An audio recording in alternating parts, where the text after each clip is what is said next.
Tu vas brûler avec cette maison, maudite vieille femme. » Ce furent les derniers mots que j'entendis avant de voir l'allumette s'enflammer. Mon fils André avait les yeux remplis d'une haine que je ne reconnaissais pas. Il tenait une allumette entre ses doigts, et à cet instant, je sus que ce n'était pas une simple menace. Je suis heureuse de vous avoir ici. Suivez mon histoire jusqu'à la fin et commentez la ville d'où vous regardez. L'odeur d'essence flottait déjà lourdement dans l'air, âcre et menaçante, s'insinuant dans mes narines et me nouant l'estomac. Je sentis mon cœur battre violemment contre ma poitrine, alors que le feu commençait à mordre les rideaux du salon. Les mêmes rideaux que j'avais cousus à la main lorsque Guillaume et moi avions construit cette maison il y a 40 ans. Chaque point, une promesse. Chaque motif, un souvenir. J'entendis le déclic sec de la porte d'entrée se verrouillant. Un son métallique et définitif qui scellait mon sort. Puis, le vrombissement du moteur de la voiture d'André s'éloignant à toute vitesse. Le crissement des pneus sur le gravier de l'allée sonnant comme un adieu cruel. Pendant un instant, je suis restée immobile, paralysée, regardant les ombres du feu danser sur les murs comme des fantômes moqueurs. Je n'ai pas pleuré, je n'ai pas crié. J'ai simplement pris une profonde inspiration, l'air déjà vicié par la fumée, et j'ai touché d'une main tremblante la petite protubérance que j'avais cachée sous ma robe. C'était mon secret, mon salut, ma justice. La fumée a commencé à grimper lentement l'escalier, comme un monstre paresseux cherchant de l'air, s'enroulant autour des barreaux de la rampe que j'avais si souvent polie. Je savais que j'avais peu de temps, mais je savais aussi que je ne pouvais pas mourir. Pas encore. Pas sans tout remettre à sa place. La première fois que j'ai rencontré le feu, j'avais 7 ans. Mon père brûlait les champs pour renouveler la terre, une pratique ancestrale qu'il m'expliquait avec patience. Il m'avait dit, en me tenant la main, son regard sérieux fixé sur les flammes purificatrices: « N'aie pas peur du feu, Hélène. Le feu ne détruit que ce qui est inutile. » Je n'ai jamais oublié ces mots, et cette nuit-là, alors que la chaleur me léchait la peau, je savais que le destin me répétait la leçon. Je me suis déplacée lentement, couvrant mon visage avec un mouchoir humide que j'avais trempé dans le vase de fleurs sur la cheminée. Les flammes léchaient déjà les meubles de la salle à manger, le vieux buffet en chêne de ma grand-mère, et le plafond craquait avec un son qui faisait plus mal que la chaleur, comme les os d'un vieil ami qui se brise. Je connaissais chaque recoin de cette maison. Je l'avais construite avec Guillaume, brique par brique, notre sueur et nos rires mêlés au mortier. Chaque mur contenait des souvenirs, des rires d'enfants, des disputes vite oubliées et des blessures profondes. Et maintenant, tout s'effondrait sous mes yeux, réduit en fumée et en cendres. Mais ce n'était pas le feu qui faisait le plus mal. C'était la trahison, le regard dans les yeux de mon propre fils, froid, vide, un abîme où je n'avais vu aucune trace de l'enfant que j'avais élevé. Je n'aurais jamais pensé que l'ambition pouvait pourrir une âme si profondément. 3 semaines plus tôt, j'avais surpris André au téléphone dans le jardin, alors que je taillais mes rosiers. Une fois que maman ne sera plus dans le tableau, nous vendrons la maison et le terrain. Elle devient sénile de toute façon. Personne ne posera de questions. Mon cœur s'était arrêté de battre un instant. Le sécateur était tombé de ma main, se plantant dans la terre meuble. C'est à ce moment-là que j'ai su ce que mon fils préparait. Pas seulement voler ma propriété, mais m'effacer complètement, comme une erreur sur un document. C'est là que j'ai commencé à me préparer. J'ai marché avec difficulté jusqu'à la pièce du fond, là où je gardais une boîte en métal sous les lattes du plancher. Il y a des années, quand Guillaume était encore en vie, il me l'avait confiée en secret. Si les choses tournent mal un jour, cache ça, Hélène. Personne ne doit le voir avant que ce ne soit nécessaire. Cette boîte était mon trésor et mon fardeau. Et cette nuit-là, alors que le feu rugissait autour de moi, je savais que le moment était venu. Je me suis agenouillée, l'air devenant irrespirable, j'ai soulevé les lattes et j'ai sorti la boîte. Elle était chaude au toucher, mais intacte. La fumée me brûlait déjà les poumons. Ma gorge me piquait, mais je ne pouvais pas m'arrêter. J'ai pris une écharpe, j'ai enveloppé la boîte, je l'ai glissée sous ma robe et je l'ai tenue contre mon ventre comme un enfant à naître. Puis j'ai ouvert la fenêtre de la chambre et j'ai sauté. Je suis tombée sur la terre humide du jardin, j'ai roulé et j'ai couvert mon visage. L'air frais s'est engouffré dans mes poumons comme une seconde chance. Les voisins sont arrivés quelques minutes plus tard, criant, jetant des seaux d'eau, appelant les pompiers. Ils m'ont trouvée pieds nus, couverte de cendres, les yeux ouverts, mais sans larmes. Mon Dieu, Hélène, que s'est-il passé? A crié Madame Dubois, ma voisine depuis 15 ans. Un accident, ai-je menti, ma voix tremblante. Je crois que c'était la cuisinière à gaz. Personne n'a suspecté, personne n'a imaginé que ça avait été mon propre fils, et je n'ai pas dit un mot. Parce que si la vie m'avait appris quelque chose, c'est que le silence crie parfois plus fort que la vérité. Les pompiers ont mis près d'1 heure à éteindre les flammes. Quand la fumée s'est dissipée, ma maison n'était plus qu'une ruine noire, un squelette de ce qui avait été mon foyer. Et parmi les décombres, j'ai vu André revenir. Il est arrivé en courant, feignant le désespoir, criant mon « Non ». « Maman, maman, pour l'amour de Dieu, où es-tu » Ces paroles étaient du théâtre. Je l'ai regardé de loin, couverte d'une couverture pendant que les ambulanciers s'occupaient de moi. Il ne m'a pas vue au début, et quand il est entré dans la maison détruite, son visage a changé. Là, dans l'embrasure de la porte de la chambre du fond, il a réalisé quelque chose qui l'a fait pâlir. Le feu n'avait pas atteint cette zone, et l'espace où la boîte avait été était vide. Ses yeux se sont agrandis, et pendant un instant, j'ai vu une peur authentique sur son visage. Les heures suivantes furent un brouillard. Hôpital, bandage, questions, silence. Personne ne comprenait comment j'avais survécu. Je savais que ce n'était pas de la chance, c'était le destin. Le lendemain, André est venu me voir. Ses mains étaient bandées, une fausse blessure, sûrement, et il avait une expression qui essayait de faire passer sa culpabilité. « Maman », a-t-il murmuré, tirant une chaise près de mon lit d'hôpital. Je ne sais pas comment c'est arrivé. Le feu, le gaz. Je l'ai regardé. Ses yeux ne pouvaient pas soutenir les miens. « Ne t'inquiète pas, mon fils, » lui ai-je dit calmement. Les maisons peuvent être reconstruites. Mais une voix en moi murmurait quelque chose de différent. Les maisons peuvent être reconstruites, oui, mais les âmes, elles, se paient avec le feu.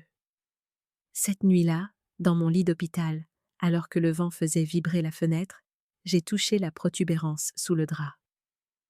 La boîte enveloppée était toujours avec moi. Personne ne le savait. Et en la caressant, j'ai senti un sourire se former lentement sur mes lèvres, car je comprenais que le feu qu'il avait allumé ne m'avait pas détruite.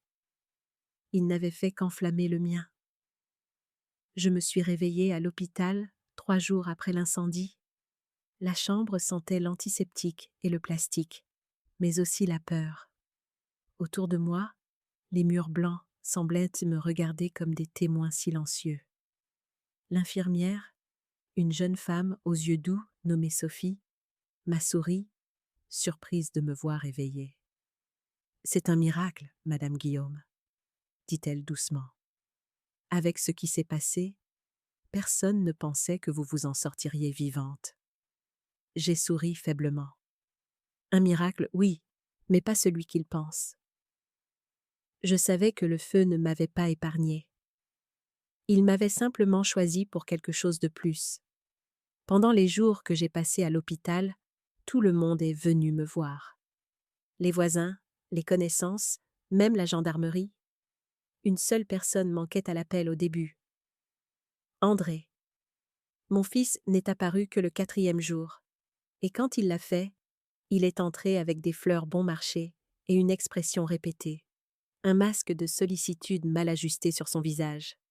« Maman, a-t-il marmonné. Tu as l'air mieux. Oui, mon fils, ai-je répondu sans le regarder. Le feu purifie, dit-on. Son visage a pâli. Je l'ai vu déglutir difficilement. Pendant un instant, j'ai cru qu'il allait s'excuser, qu'un reste d'humanité allait percer. Mais il n'en a rien fait. Le silence entre nous était un mur de verre, épais et infranchissable. Je savais, et il sentait que je savais. Pendant ce temps, tout le monde pensait que j'avais perdu la mémoire. L'infirmière, le médecin, les gendarmes, ils me posaient tous les mêmes questions. Vous souvenez-vous comment l'incendie a commencé? Avez-vous vu quelqu'un près de la maison? Avez-vous laissé quelque chose allumé? Je répondais toujours la même chose, d'une voix faible, hélas. Je ne me souviens pas, j'ai juste senti la chaleur. Je les laissais penser que j'étais une vieille femme confuse, fragile, désorientée. C'était mieux ainsi, car une femme qui paraît faible devient invisible, et j'avais besoin de passer inaperçue pour agir. Le 5e jour, j'ai été autorisée à sortir. L'infirmière Sophie m'a aidée à m'habiller et à rassembler les quelques affaires que j'avais, y compris la boîte en métal que j'avais gardée cachée sous mon oreiller. Personne ne l'avait remise en question. Il supposait qu'elle contenait des médicaments ou des objets sentimentaux sauvés de l'incendie. « Où irez-vous, Madame Guillaume ?» demanda l'infirmière inquiète. « Mon fils a tout arrangé. » Ai-je menti? La vérité était qu'André avait à peine mentionné mes arrangements de logement. Il avait marmonné quelque chose à propos d'un hébergement temporaire en regardant son téléphone, évitant mon regard. Je savais ce que cela signifiait. La maison de retraite la moins chère qu'il pourrait trouver, pendant qu'il liquiderait mes biens. Mais j'avais mes propres plans. Quand j'ai quitté l'hôpital, au lieu d'attendre André, j'ai appelé un taxi. Le chauffeur, un homme plus âgé aux cheveux poivre et sel, m'a aidé avec mon petit sac. « Où allons-nous, madame ?» Je lui ai donné l'adresse du motel du Lac, un endroit modeste à la périphérie de la ville. J'avais appelé la veille en utilisant le téléphone de l'hôpital quand personne ne regardait. Quand nous sommes arrivés, la gérante du motel, une femme nommée Debbie aux cheveux blonds décolorés et aux yeux bienveillants, m'a montré une petite chambre avec vue sur le lac artificiel. « Ce n'est pas grand-chose » s'est-elle excusée. « Mais c'est propre et calme. »« C'est parfait » l'ai-je assuré. Et ça l'était, car personne ne penserait à me chercher là. Ce soir-là, je me suis assise sur le lit et j'ai enfin ouvert la boîte en métal de Guillaume.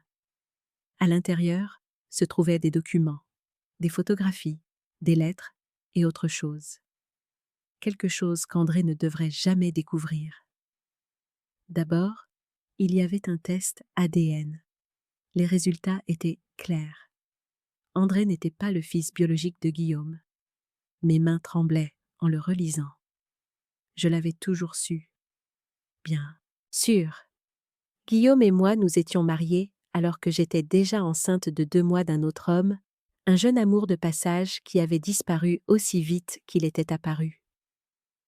Mais Guillaume avait aimé André comme son propre fils, ne lui disant jamais la vérité, le protégeant de ce secret.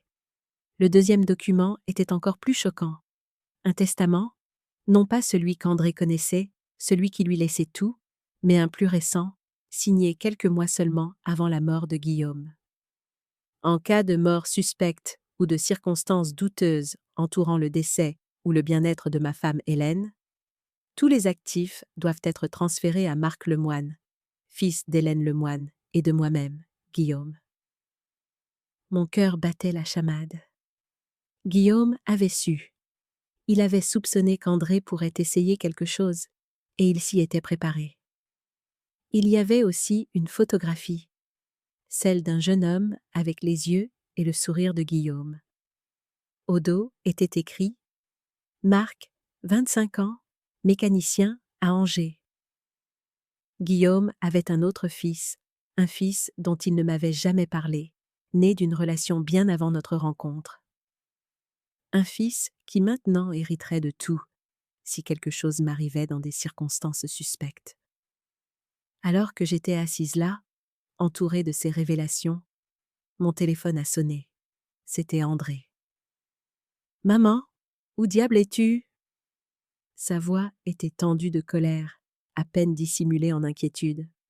« Je suis allée te chercher à l'hôpital, et ils ont dit que tu étais parti depuis des heures. »« J'avais besoin d'un peu de temps seul, mon fils, » ai-je dit calmement, pour tout digérer.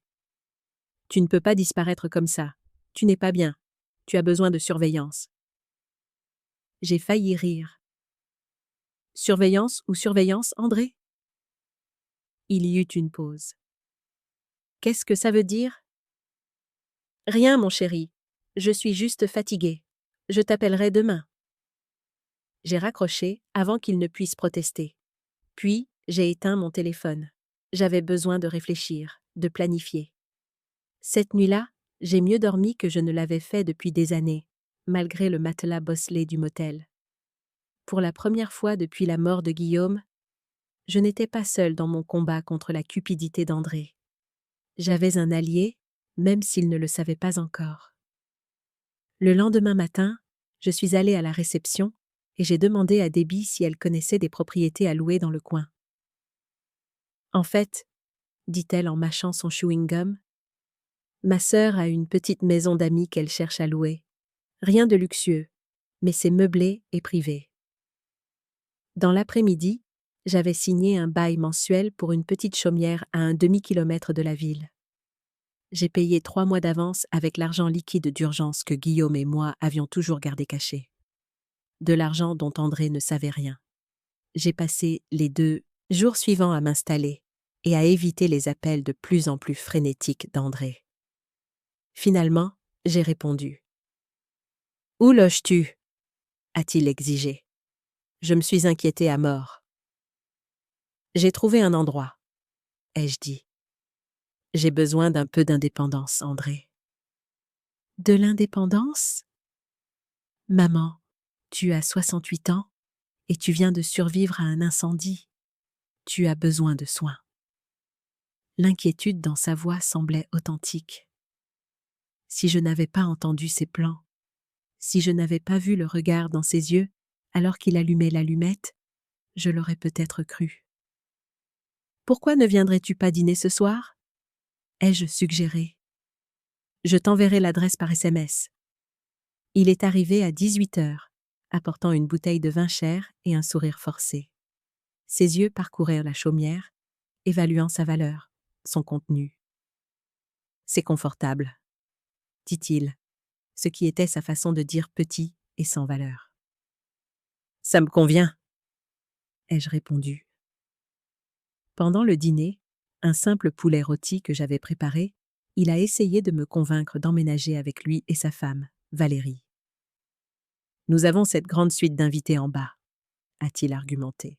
« Tu aurais ton intimité, mais nous serions là si tu avais besoin de quoi que ce soit. » Si j'avais besoin de quoi que ce soit, ou s'ils avaient besoin de me surveiller pour s'assurer que je n'interfère pas avec leurs plans. « C'est très généreux, » ai-je dit, coupant mon poulet méthodiquement. « Mais je préfère mon indépendance. » Sa fourchette a cliqueté contre l'assiette. « Maman, sois raisonnable. Tu ne peux pas vivre seule après ce qui s'est passé.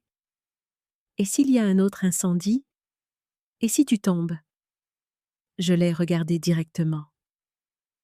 Quelles sont les chances de 2 incendies, André? Son visage s'est figé. Pendant un instant, quelque chose de dangereux a vacillé dans ses yeux. Qu'est-ce que tu insinues? J'ai souri. Rien, mon chéri. Juste que la foudre frappe rarement 2 fois au même endroit.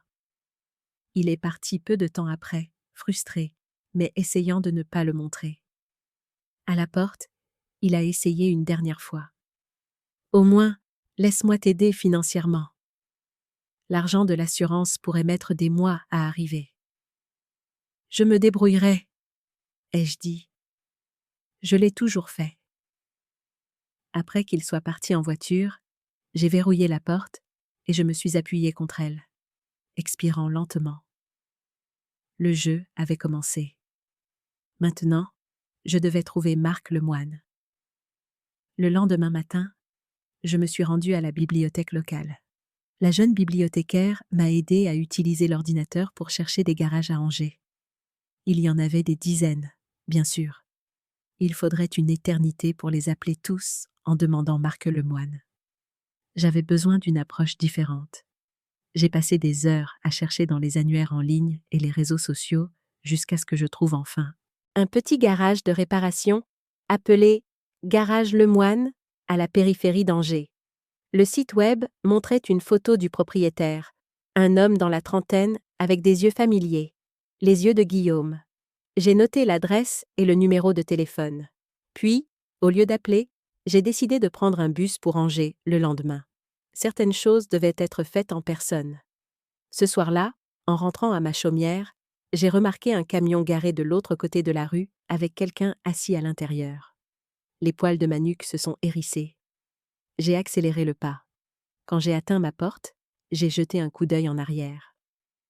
Le camion s'éloignait, mais pas avant que j'ai aperçu le conducteur, un homme que je n'avais jamais vu auparavant. J'ai doublement verrouillé la porte cette nuit-là et j'ai placé une chaise contre elle. Le lendemain matin, j'ai pris le premier bus pour Angers. 3 heures plus tard, je me tenais devant le garage Lemoine, rassemblant mon courage. Le garage était petit, mais bien entretenu, avec un bureau soigné attenant. Alors que je m'approchais, un homme est sorti de sous le capot d'une voiture. Il était grand, avec de larges épaules, des cheveux noirs parsemés de gris aux tempes, et des yeux, les yeux de Guillaume, qui se sont légèrement agrandis quand il m'a vue. « Puis-je vous aider, madame ?» Sa voix était grave, polie. J'ai pris une inspiration. « Êtes-vous Marc Lemoine ?» Il s'est essuyé les mains sur un chiffon. « Oui, c'est moi. Je m'appelle Hélène Guillaume, » ai-je dit. « Je crois que vous connaissiez mon mari, Guillaume. » Le chiffon a cessé de bouger. Ses yeux, si semblables à ceux de Guillaume, m'ont étudié attentivement. « Je pense que vous feriez mieux d'entrer, » dit-il finalement, faisant un geste vers le bureau. À l'intérieur, il m'a offert un siège et une tasse de café, que j'ai accepté avec des mains tremblantes. « Comment m'avez-vous trouvé ?» a-t-il demandé, s'asseyant en face de moi. « Guillaume a laissé des documents, » ai-je dit simplement. « Des photos de vous. » Marc a hoché la tête lentement. « Je n'ai pas vu Guillaume depuis... Ça doit faire 10 ans maintenant. » « Il est décédé il y a 3 ans, » ai-je dit. Crise cardiaque. La douleur a vacillé sur son visage. « Je suis désolée d'apprendre ça. C'était un homme bon. » « Vous le connaissiez bien ?» ai-je demandé prudemment. Marc a baissé les yeux sur ses mains, des mains de mécanicien, comme Guillaume l'avait été. « C'était mon père, » dit-il doucement. « Mais je suppose que vous le savez déjà. » J'ai hoché la tête. « Je ne l'ai découvert que récemment, après... » J'ai hésité. « Après que ma maison a brûlé. » Sa tête s'est redressée d'un coup. « Votre maison a brûlé ? Vous allez bien ?» L'inquiétude authentique dans sa voix a failli me faire pleurer. Cet étranger, ce fils de mon mari, montrait plus d'inquiétude en une seule phrase qu'André en des années. « J'ai survécu, » ai-je dit. Mais ce n'était pas un accident. Au cours de l'heure suivante, Je lui ai tout raconté. La mort de Guillaume, la cupidité croissante d'André, le fait que j'avais surpris ses plans, et enfin cette nuit terrible avec l'essence et l'allumette.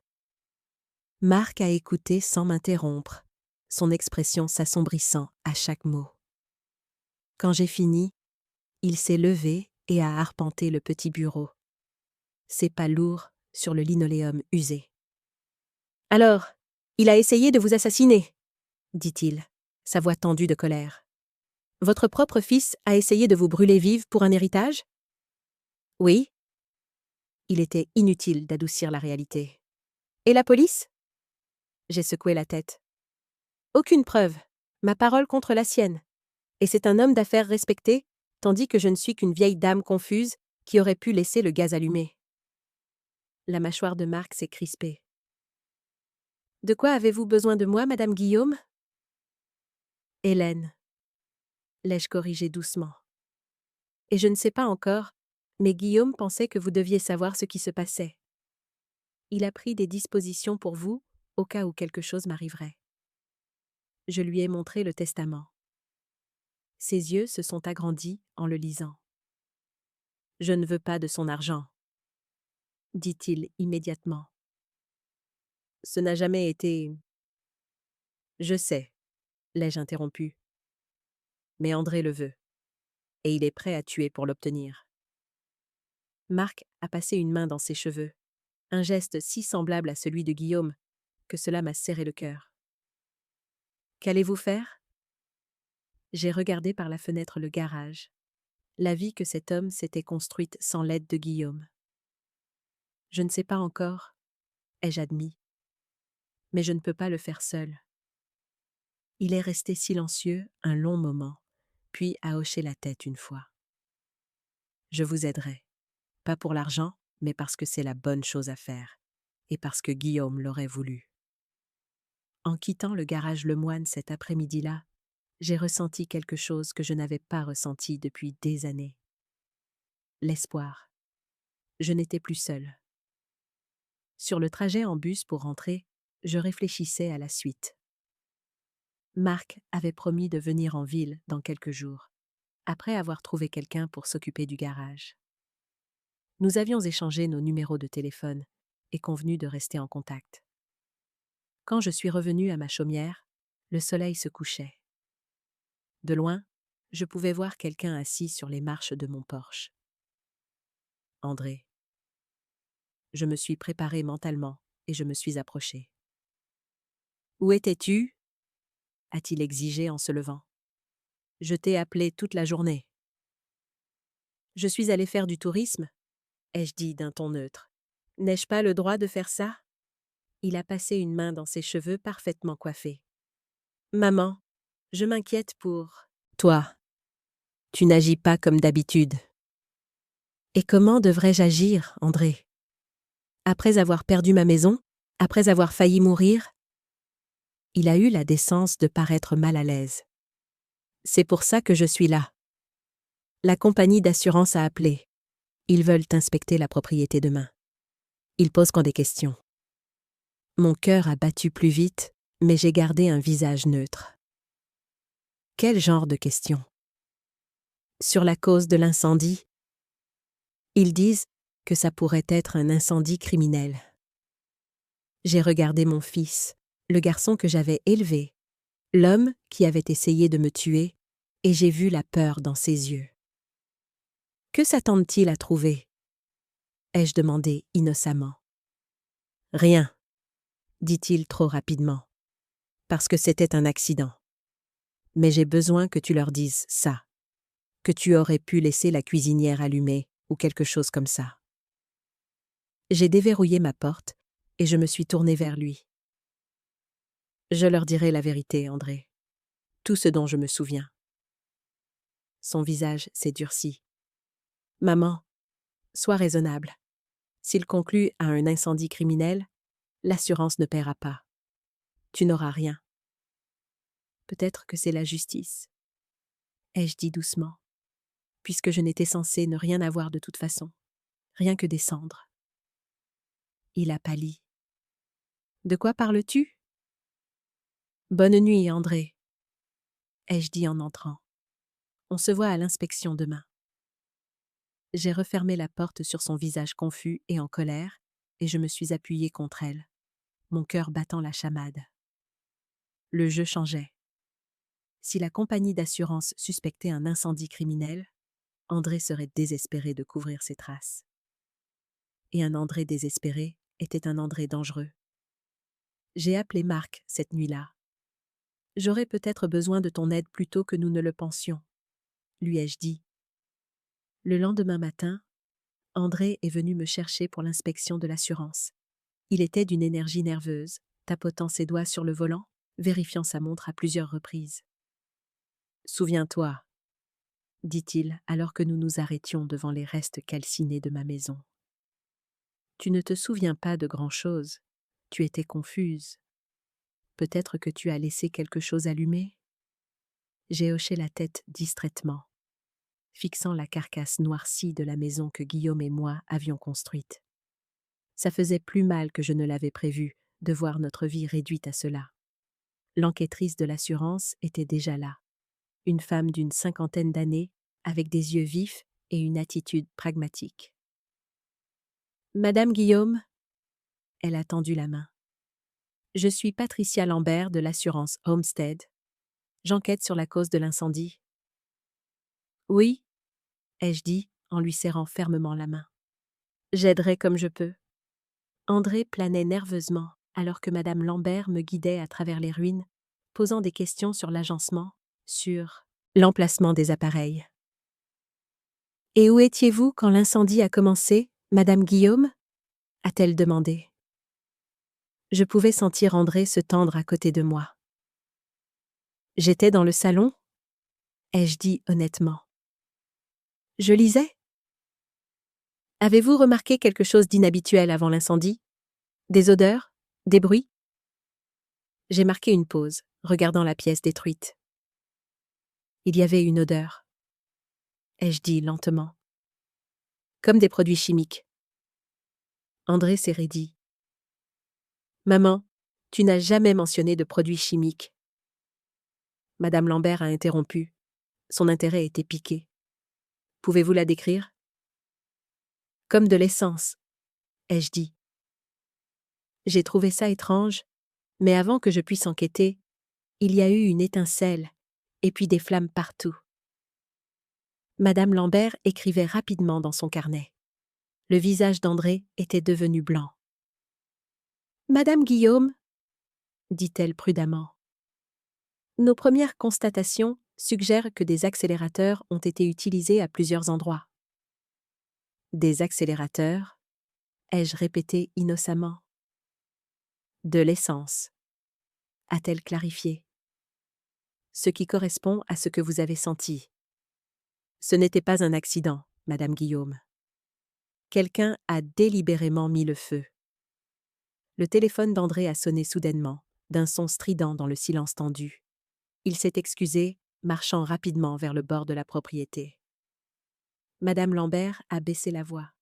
« Madame Guillaume, y a-t-il quelqu'un qui pourrait vouloir vous faire du mal ou qui bénéficierait de cet incendie ?»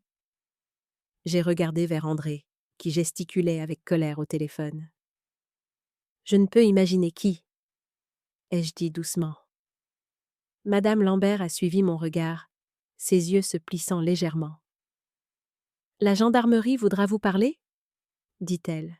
« C'est maintenant officiellement une enquête criminelle. » André est revenu, le visage composé, mais les yeux s'affolaient. « Tout va bien ?»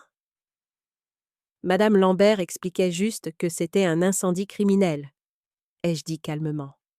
La gendarmerie va enquêter. Un muscle a tressailli dans la mâchoire d'André. C'est ridicule. Qui voudrait incendier la maison de maman? Madame Lambert a souri finement. C'est ce que nous avons l'intention de découvrir, monsieur Guillaume. Après son départ, André a explosé. Qu'est-ce que c'est que ça, maman? De l'essence? Tu n'as jamais rien dit à propos de l'essence. Je l'ai regardé fixement. Vraiment? Ma mémoire doit me jouer des tours à nouveau. Il a passé les 2 mains dans ses cheveux, arpentant les lieux. C'est une catastrophe. S'il conclut à un incendie criminel, l'assurance ne paiera pas. Oui, tu as mentionné ça. Ai-je fini pour lui? Il semble que je me retrouverai avec rien. Il a arrêté de faire les 100 pas pour me regarder, et pendant un instant, j'ai vu le calcul dans ses yeux. Pas rien, dit-il, sa voix s'adoucissant. Tu m'auras toujours, maman. Je prendrai soin de toi. De la même manière que tu as pris soin de moi avec de l'essence et des allumettes, j'ai voulu demander. Au lieu de ça, j'ai souri avec lassitude. Ramène-moi à la chaumière, André. Je suis épuisée. Sur le chemin du retour, il a essayé de me convaincre à nouveau d'emménager avec lui et Valérie. Sa voix était douce, raisonnable, mais je pouvais entendre le désespoir en dessous. Il avait besoin de me contrôler maintenant plus que jamais. J'y réfléchirai. Ai-je menti alors qu'il me déposait? À l'intérieur, j'ai verrouillé la porte et j'ai rappelé Marc. L'enquêtrice de l'assurance a confirmé que c'était un incendie criminel. Lui ai-je dit. La gendarmerie s'en mêle. C'est bien, non? A-t-il demandé. Ils vont enquêter sur André. Peut-être, ai-je dit. Mais André est intelligent et bien connecté. Et je n'ai aucune preuve qu'il l'a fait. Juste ma parole contre la sienne. Alors, nous avons besoin de preuves, a dit Marc fermement. J'arrive demain. Nous allons trouver une solution ensemble. Après avoir raccroché, je me suis assise dans mon petit salon en réfléchissant. La boîte en métal était posée sur la table basse, toujours pleine des secrets de Guillaume. Je l'ai rouverte, fouillant dans les papiers, jusqu'à ce que je trouve ce que je cherchais. Une lettre de Guillaume à Marc, datée de quelques semaines seulement avant sa mort. « Mon fils, » commençait-elle. « Si tu lis ceci, c'est qu'Hélène t'a trouvé, ce qui signifie qu'elle est en danger. » La lettre continuait en expliquant les soupçons de Guillaume sur André, sur les changements en lui après son mariage avec Valérie, sur les questions qu'il avait posées sur le testament. « Je ne lui ai jamais dit qu'il n'était pas mon fils biologique, » écrivait Guillaume. « C'était peut-être une erreur, mais je l'ai aimé comme le mien, même quand j'ai commencé à voir l'obscurité en lui. Hélène refuse de le voir. Elle l'aime trop. Mais toi, Marc, tu verras clairement là où elle ne peut pas. Protège-la si je ne suis plus là pour le faire. » J'ai plié la lettre avec soin et l'ai remise dans la boîte. Demain, Marc arriverait, et ensemble, nous trouverions un moyen d'exposer la trahison d'André, non seulement pour la justice, mais pour Guillaume, pour l'homme qui nous avait aimés tous les deux. Alors que la nuit tombait, je me suis préparée pour le lit, vérifiant doublement les serrures des portes et des fenêtres. La chaumière semblait soudainement vulnérable, trop isolée. André savait où j'étais, et maintenant, il savait que j'étais une menace pour lui. J'ai placé une chaise contre la porte de la chambre et j'ai gardé la boîte en métal près de moi sur le lit. Le sommeil a mis longtemps à venir. Dans mes rêves, j'ai vu du feu. Pas l'incendie destructeur qui avait consumé ma maison, mais la flamme purificatrice dont mon père avait parlé, celle qui brûle ce qui est inutile et affine ce qui est précieux. Je me suis réveillée à l'aube, me sentant étrangement paisible. Aujourd'hui était le début de la fin des mensonges d'André, de ma peur, de l'ombre qui planait sur nous depuis la mort de Guillaume. D'une manière ou d'une autre, la vérité éclaterait. Et comme le phénix dont mon père m'avait parlé dans les histoires de mon enfance, je renaîtrais de mes cendres, plus forte, plus sage et libre.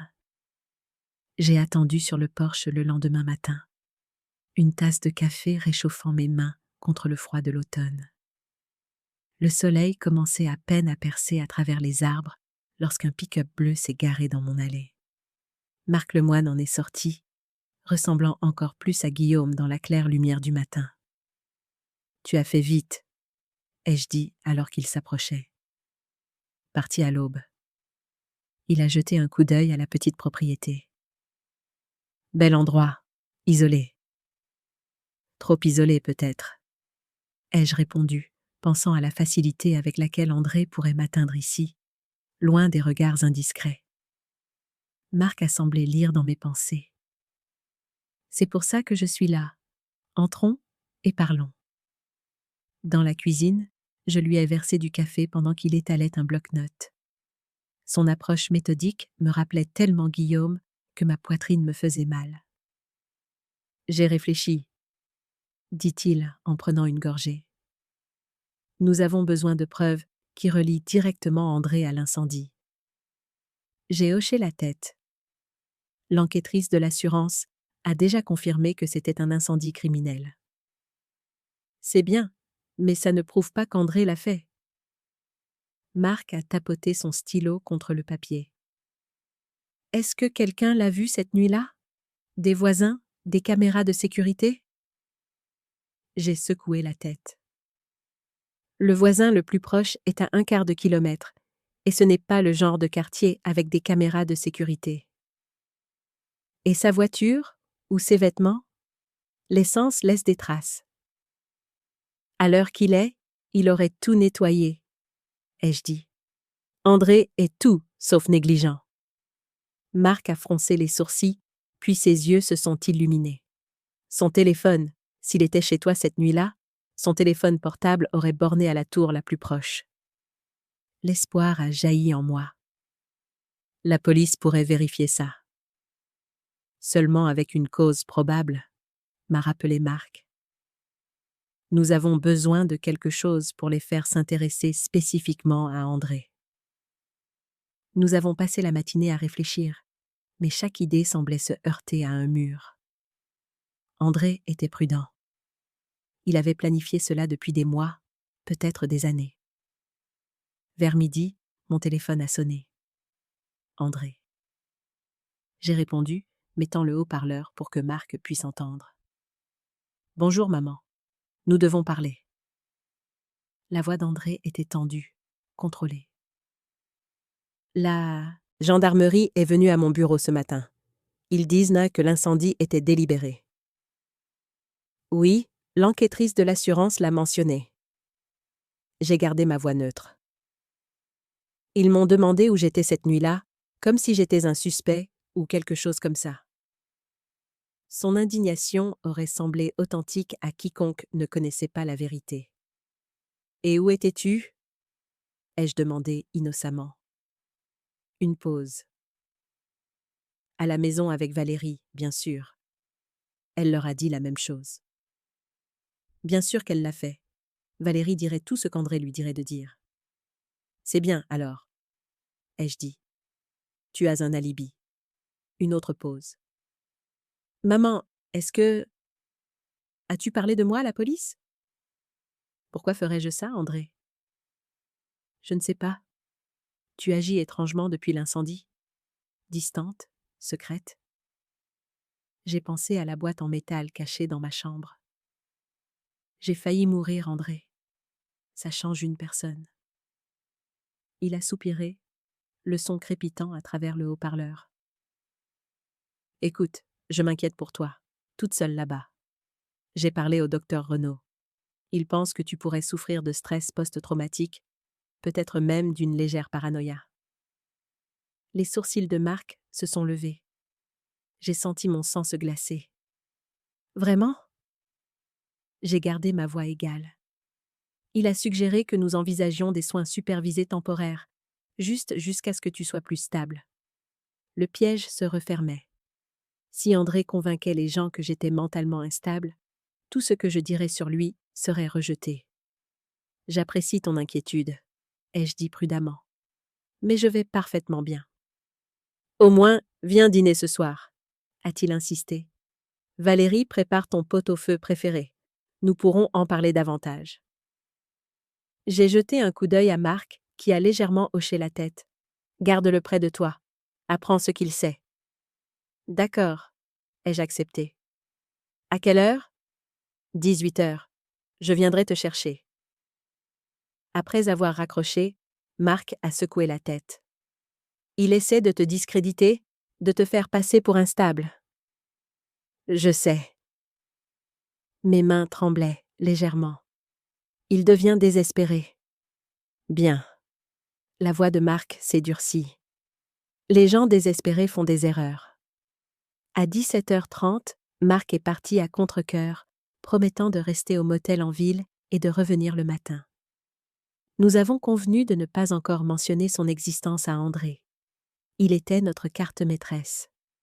André est arrivé précisément à 18h, vêtu d'un costume cher, son sourire pratiqué et parfait. « Tu es belle, maman », dit-il en m'aidant à monter dans sa berline de luxe. « Tu te sens mieux ?»« Beaucoup mieux, » ai-je menti, serrant mon sac à main où j'avais caché un petit enregistreur que Marc m'avait donné au cas où. La maison d'André et Valérie était exactement ce à quoi on pouvait s'attendre. Grande, moderne et froidement parfaite. Valérie m'a accueillie à la porte, son sourire aussi artificiel que les fleurs sur la table de la salle à manger. « Hélène, tu as l'air merveilleuse. » Elle m'a fait la bise. « Considérant tout ce que tu as traversé. » Valérie avait 38 ans, 20 ans de moins qu'André, avec le genre de beauté qui vient de traitements coûteux et d'un entretien soigné. Elle avait été sa secrétaire avant de devenir sa femme 3 ans auparavant. « Merci de me recevoir », ai-je dit poliment. Le dîner fut une affaire guindée. Le pot-au-feu de Valérie était sec, mais je l'ai quand même complimenté. André n'arrêtait pas de remplir mon verre de vin, que je faisais semblant de siroter, mais que je touchais à peine. J'avais besoin d'avoir la tête claire ce soir. « Alors » a dit André, alors que Valérie débarrassait les assiettes. « J'ai parlé au commissaire Harrison aujourd'hui à propos de l'enquête sur l'incendie. Mon intérêt s'est éveillé. Le commissaire Harrison était un vieil ami de Guillaume. »« Oh !» Il dit qu'ils suivent de quelques pistes, mais rien de concret. André a fait tourner son vin nonchalamment. « J'ai mentionné tes inquiétudes quant au fait de te sentir en danger. » Ma colonne vertébrale s'est raidie. Je n'ai jamais dit que je me sentais en danger. Pas dans ces mots. Non. Son sourire était compatissant, condescendant. Mais une femme de ton âge vivant seule après un tel traumatisme, c'est compréhensible. J'ai 68 ans, André, pas 98. Beaucoup de femmes de mon âge vivent de manière indépendante. Bien sûr, a-t-il rétropédalé en douceur. Je voulais juste dire qu'avec tout ce qui s'est passé, il pourrait être bon d'avoir du soutien autour de toi. Ce qui m'amène à ce dont je voulais discuter. Ça y est, pensai-je. André s'est penché en avant, son expression sérieuse. J'ai trouvé un endroit merveilleux appelé le Crépuscule doré.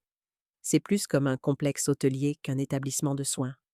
Chambre privée, activités quotidiennes, personnel médical à temps plein.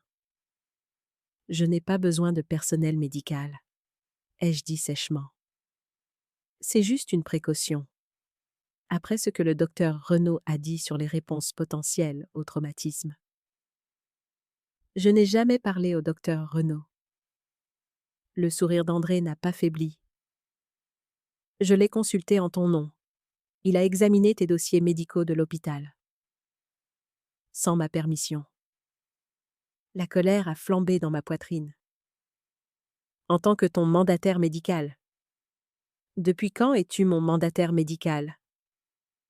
Une lueur d'agacement a traversé son visage. Depuis la mort de papa.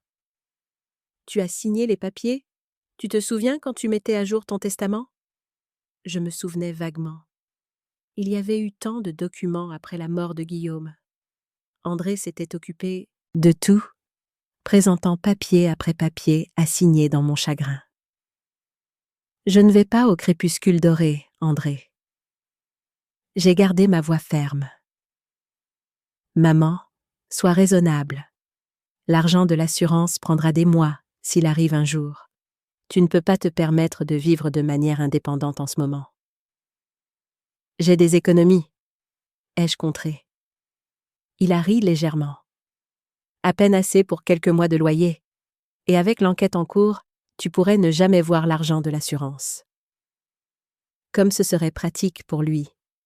Pas d'indemnisation d'assurance signifiait que je serais complètement dépendante de sa générosité. J'ai pris ma décision, ai-je dit en me levant. Merci pour le dîner, mais j'aimerais rentrer chez moi maintenant. La façade d'André s'est légèrement fissurée. Maman, tu ne penses pas clairement. Après ce que tu as traversé. Ce que j'ai traversé, l'ai-je interrompu. Suffit pour savoir quand on me manipule. Ses yeux se sont agrandis, puis se sont rétrécis. Valérie, qui était restée dans l'embrasure de la porte, s'est avancée. Hélène, nous ne voulons que ce qui est le mieux pour toi, a-t-elle apaisé, posant une main sur mon bras. J'ai résisté à l'envie de la repousser. Alors, respectez mes choix. André s'est levé, me dominant de sa hauteur.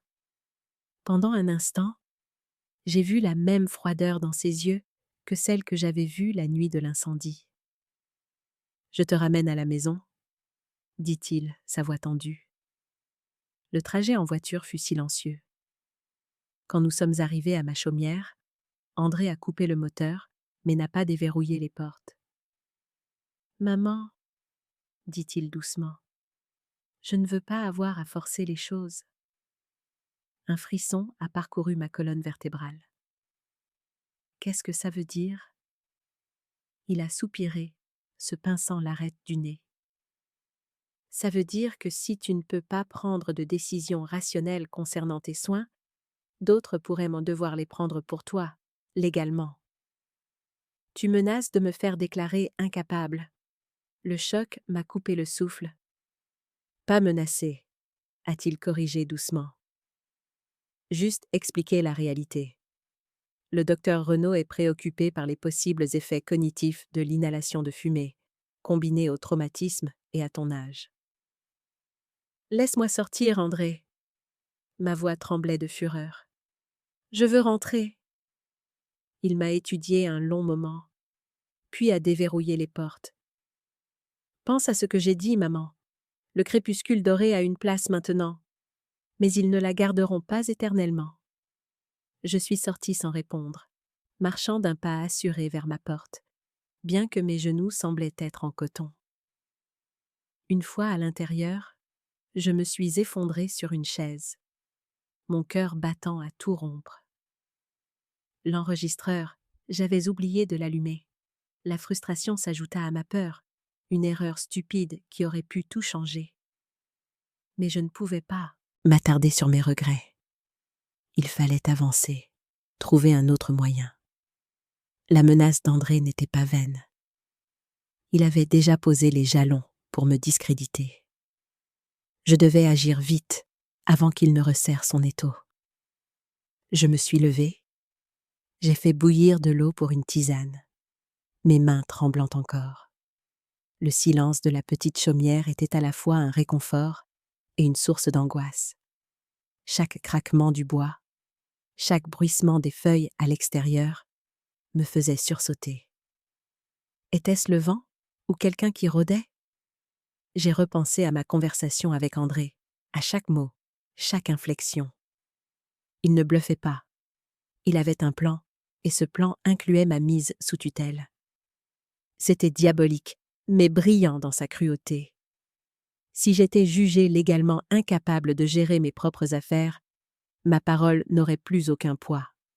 Mes accusations d'incendie criminel seraient vues comme les divagations d'un esprit défaillant.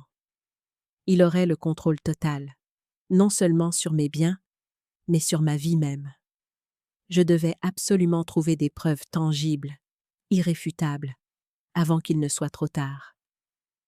J'ai ouvert la boîte de Guillaume une fois de plus, cherchant du réconfort dans les vestiges de son amour et de sa prévoyance.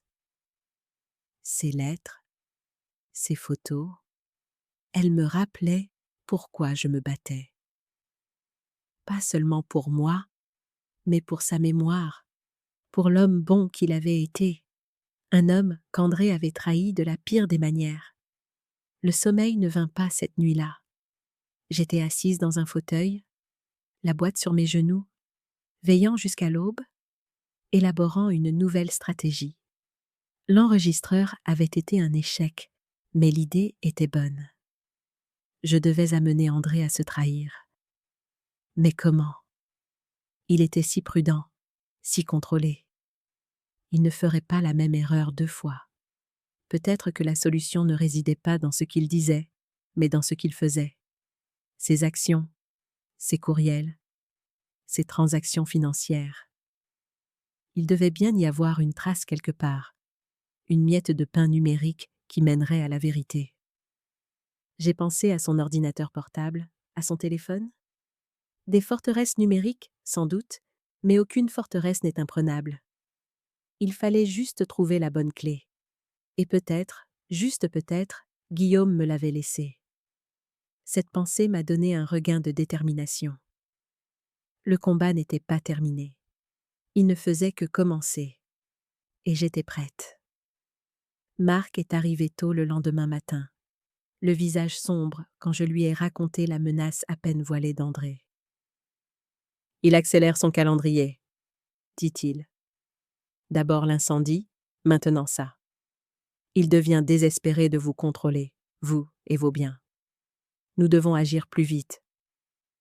J'étais d'accord. Mais comment? Nous n'avons toujours aucune preuve qu'il a mis le feu. Marc a arpenté le petit salon. Nous devons découvrir ce que lui et Valérie prévoient ensuite. Y a-t-il un moyen d'accéder à ses emails? Son téléphone? J'ai secoué la tête, puis j'ai marqué une pause. Attends, il y a peut-être quelque chose. Je suis allée dans la chambre et je suis revenue avec la boîte en métal de Guillaume. À l'intérieur, sous les documents, se trouvait un petit carnet d'adresses en cuir. Guillaume notait tout, ai-je expliqué en le feuilletant, y compris les mots de passe. Et là, dans l'écriture soignée de Guillaume, André, ordinateur portable, Guillaume 1967. Le mot de passe n'avait pas été changé depuis des années.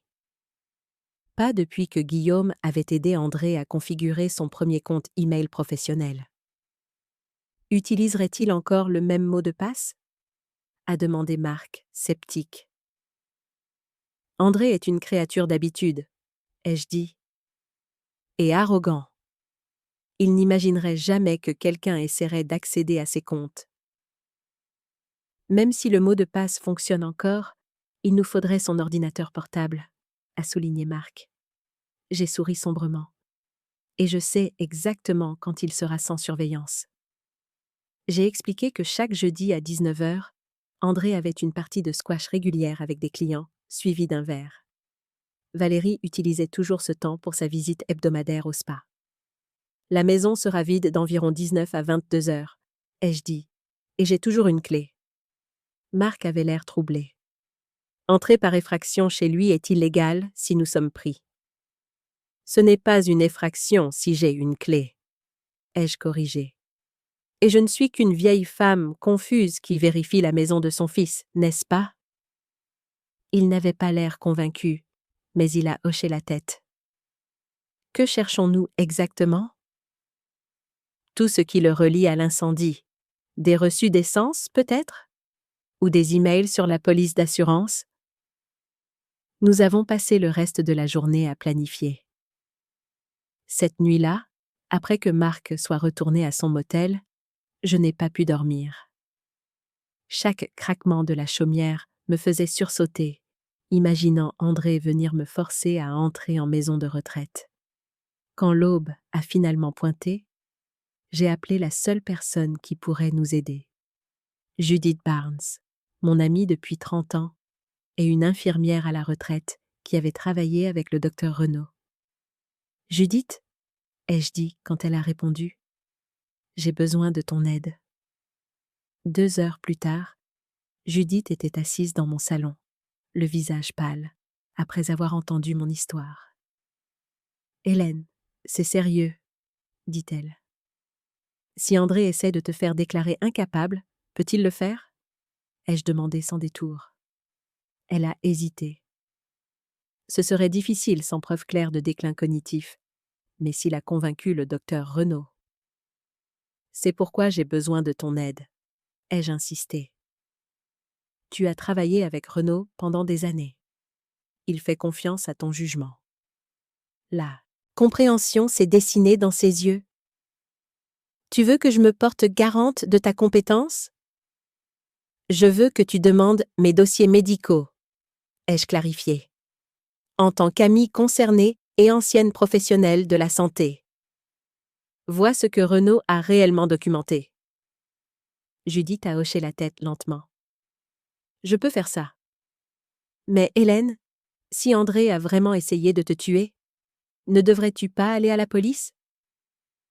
Avec quelle preuve? J'ai soupiré. Ma parole contre la sienne. L'homme d'affaires respecté contre sa mère traumatisée, peut-être sénile. Elle s'est penchée pour me serrer la main. Je te connais depuis 30 ans. Il n'y a rien qui cloche avec ton esprit. Après son départ, promettant de contacter le docteur Renaud ce jour-là, j'ai appelé Marc pour le mettre au courant de notre plan pour jeudi soir. Je n'aime pas que tu ailles dans cette maison, dit-il. Laisse-moi le faire seul. André pourrait avoir des caméras de sécurité? Ai-je contré. Ils ne remettront pas en question ma présence, mais un étranger lèverait des soupçons. Il a cédé à contre-cœur. D'accord. Mais nous entrons et sortons aussi vite que possible. Jeudi ne pouvait pas arriver assez vite. J'ai passé les jours intermédiaires à sursauter à chaque ombre, à garder les portes verrouillées et à dormir avec une chaise appuyée contre la porte de ma chambre. André a appelé 2 fois, sa voix mielleuse de sollicitude, me pressant de reconsidérer le crépuscule doré. J'ai esquivé, en disant que j'avais besoin de plus de temps pour y réfléchir. Judith a appelé mercredi avec des nouvelles troublantes. « Hélène, j'ai eu accès à ton dossier. Renaud a documenté un possible début de démence exacerbé par le traumatisme. Il recommande une évaluation psychiatrique. » Mon sang s'est glacé. Basé sur quoi? Il ne m'a même jamais examiné? Basé sur les rapports d'André sur ton comportement, dit-elle sombrement. Apparemment, tu as été paranoïaque et tu as fait des accusations étranges. Le piège se refermait plus vite que je ne l'avais pensé. Que faisons-nous? J'ai demandé que toute évaluation soit faite par le docteur Miller à la place. Elle est plus approfondie et moins susceptible d'être influencée par André. J'ai dit que je t'avais observé moi-même et que je n'avais vu aucun signe de déficience cognitive. Est-ce que ça marchera? Ça nous achète du temps, dit-elle. Mais, Hélène, sois prudente. André semble déterminé. Plus déterminé qu'elle ne le savait. Jeudi soir est enfin arrivé. Le plan était risqué. Chaque détail devait être parfait. L'angoisse me nouait l'estomac, mais c'était une angoisse mêlée d'une étrange excitation. C'était ma seule chance de reprendre le contrôle, de retourner la situation contre lui. Jeudi soir arriva enfin.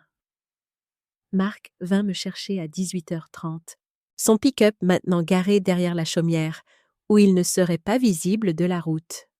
« Tu es sûr de ça ?» demanda-t-il, alors que nous nous dirigions vers la maison d'André. « Non !» admis-je.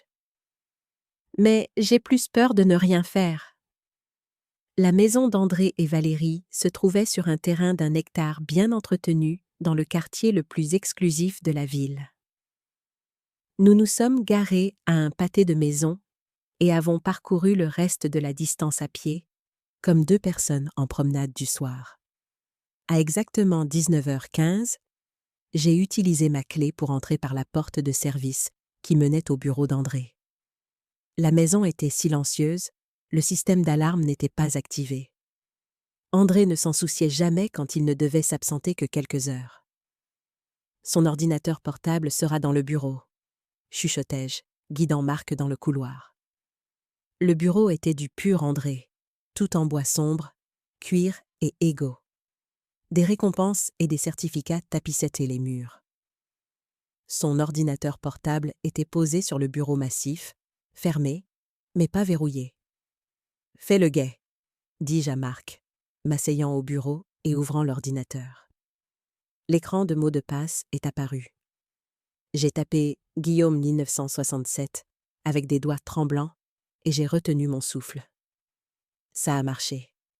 Le bureau est apparu, révélant des dizaines de dossiers bien organisés. Par où commencer ? Chuchota Marc depuis l'embrasure de la porte. Les emails ? Décidai-je en cliquant sur l'icône de messagerie. Les plus récents d'abord. Il y en avait des centaines, peut-être des milliers. J'ai commencé par les plus récents, parcourant les lignes d'objets à la recherche de quelque chose de suspect.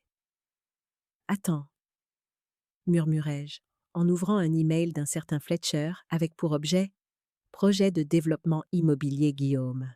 L'email était bref. Plans approuvés.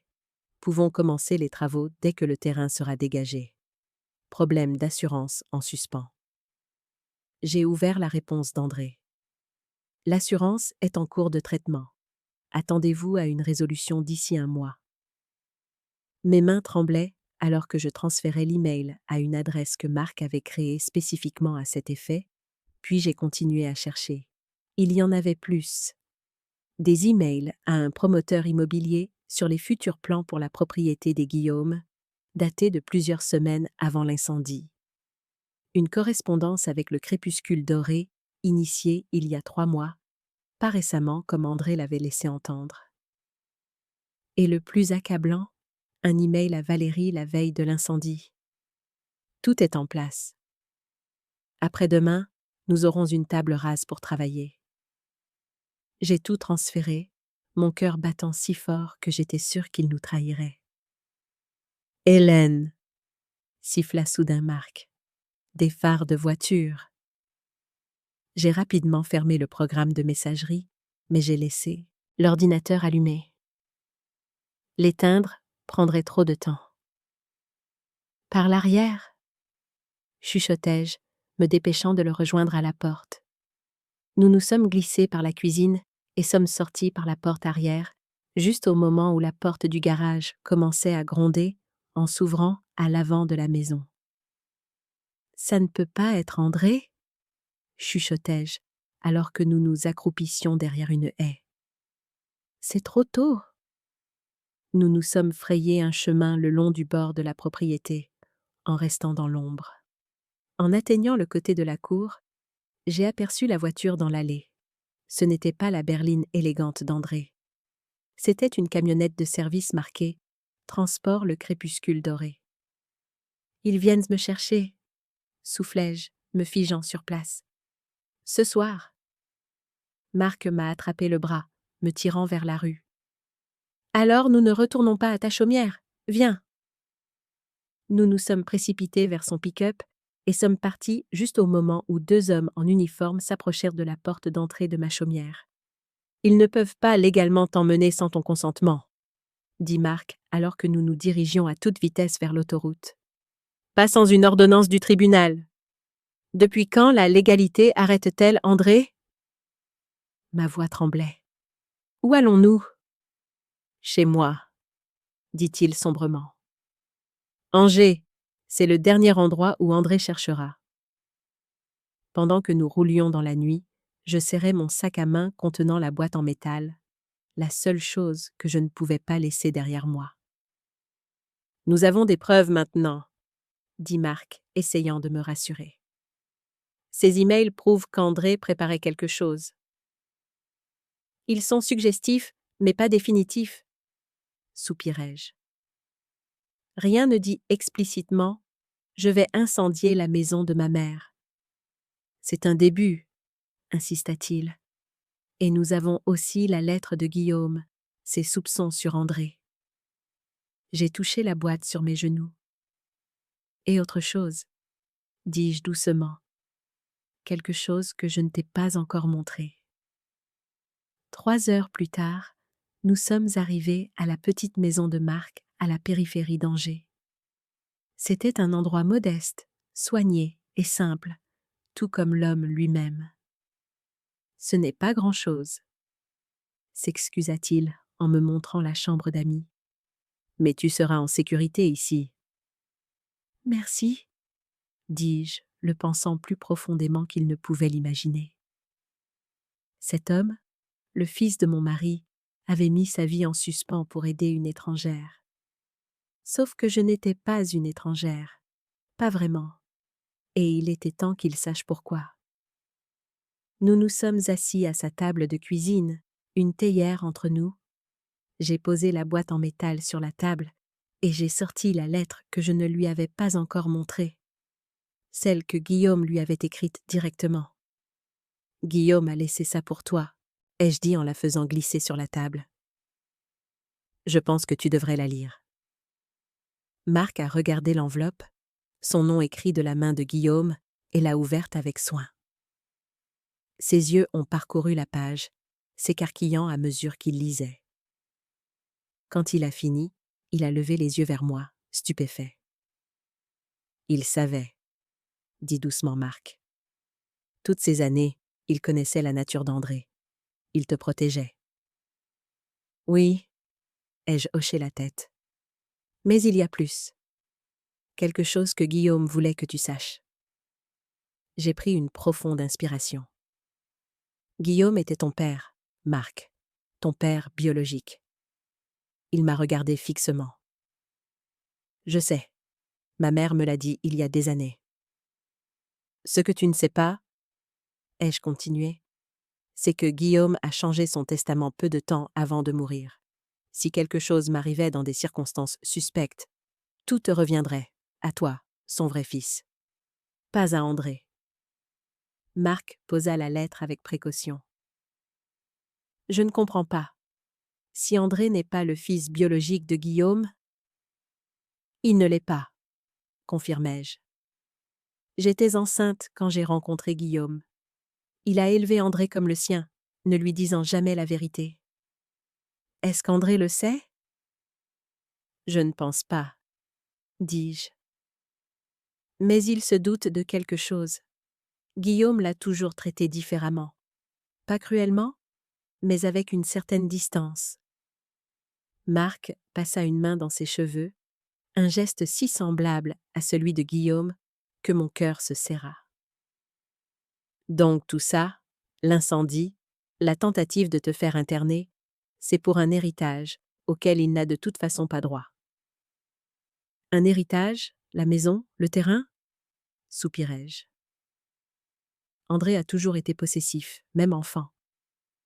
Ce qui est à lui, et ce qui n'est pas à lui, il le convoite. Marc se leva brusquement, arpentant la petite cuisine. « Nous devons aller à la police avec les emails, le testament modifié, tout. » « Et dire quoi ? Que mon fils a essayé de me tuer pour un héritage qu'il ne mérite pas légalement ? Que le fils illégitime de mon défunt mari devrait hériter à la place ? » Je secouai la tête. Sans preuve directe de l'incendie criminel, c'est toujours notre parole contre la sienne. « Alors, quel est ton plan ? » demanda-t-il. Je regardais cet homme, cet étranger qui portait les yeux de Guillaume, les gestes de Guillaume, le sens de la justice de Guillaume. « La vérité, » dis-je simplement. « Il est temps que la vérité éclate. Toute la vérité. » Le lendemain matin, mon téléphone sonna tôt. Numéro inconnu. « Allô ?» répondis-je prudemment. « Hélène, c'est Judith. »« Dieu merci. Tu réponds. Où es-tu ? » ?»« En lieu sûr ?» dis-je. « Qu'est-ce qui s'est passé ? » ?»« André a déposé une demande de tutelle d'urgence hier, » dit-elle, sa voix tendue. « Il a prétendu que tu étais devenue paranoïaque et que tu avais fui ta résidence. Il y a des gens qui te cherchent. La police, des enquêteurs privés. Ils disent que tu es mentalement instable et un danger pour toi-même. » Mon estomac se noua. Il ne peut pas simplement me déclarer incapable sans une évaluation. Il a obtenu la signature du docteur Renaud en se basant sur ton comportement erratique et ton statut de risque de fuite. Hélène, c'est sérieux. Il y a une audience prévue pour lundi, dans 3 jours. Que se passe-t-il à l'audience ? Si tu ne te présentes pas, Le juge accordera probablement la tutelle temporaire à André, expliqua-t-elle. Si tu te présentes, tu devras convaincre le juge que tu es compétente. Et si André a déjà convaincu tout le monde que je ne le suis pas? Son silence fut une réponse suffisante. Après avoir raccroché, je racontai à Marc l'audience de tutelle. Nous devons y être, dit-il immédiatement, avec tout ce que nous avons trouvé. Si je me présente, André me fera mettre en détention immédiatement, fis-je remarquer. Et nos preuves sont suggestives, mais pas concluantes. Marc réfléchit un instant. Et si nous avions une preuve réelle de l'incendie? Quelque chose d'irréfutable? Comme quoi? Des images de sécurité, dit-il lentement. Madame Dubois, ta voisine, n'as-tu pas dit qu'elle avait fait installer ces nouvelles sonnettes avec caméra l'été dernier? Je me redressai. Oui, après les cambriolages dans la rue voisine. Et sa maison fait face à la tienne, continua Marc, l'excitation montant. Sa caméra a peut-être capturé André arrivant ou partant cette nuit-là. Si les images existent encore, mis-je en garde. Ça fait plus de 2 semaines. La plupart des systèmes stockent les images pendant 30 jours, dit-il.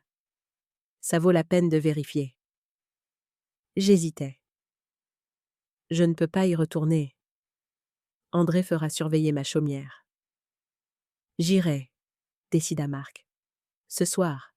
Ta voisine ne me connaît pas, mais elle te connaît. Écris-moi une note expliquant qui je suis et pourquoi j'ai besoin de son aide. C'était risqué, mais quel choix avions-nous? Le reste de la journée s'écoula lentement. J'appelai de nouveau Judith, lui demandant de recueillir des témoignages de soutien d'autres amis sur ma compétence mentale.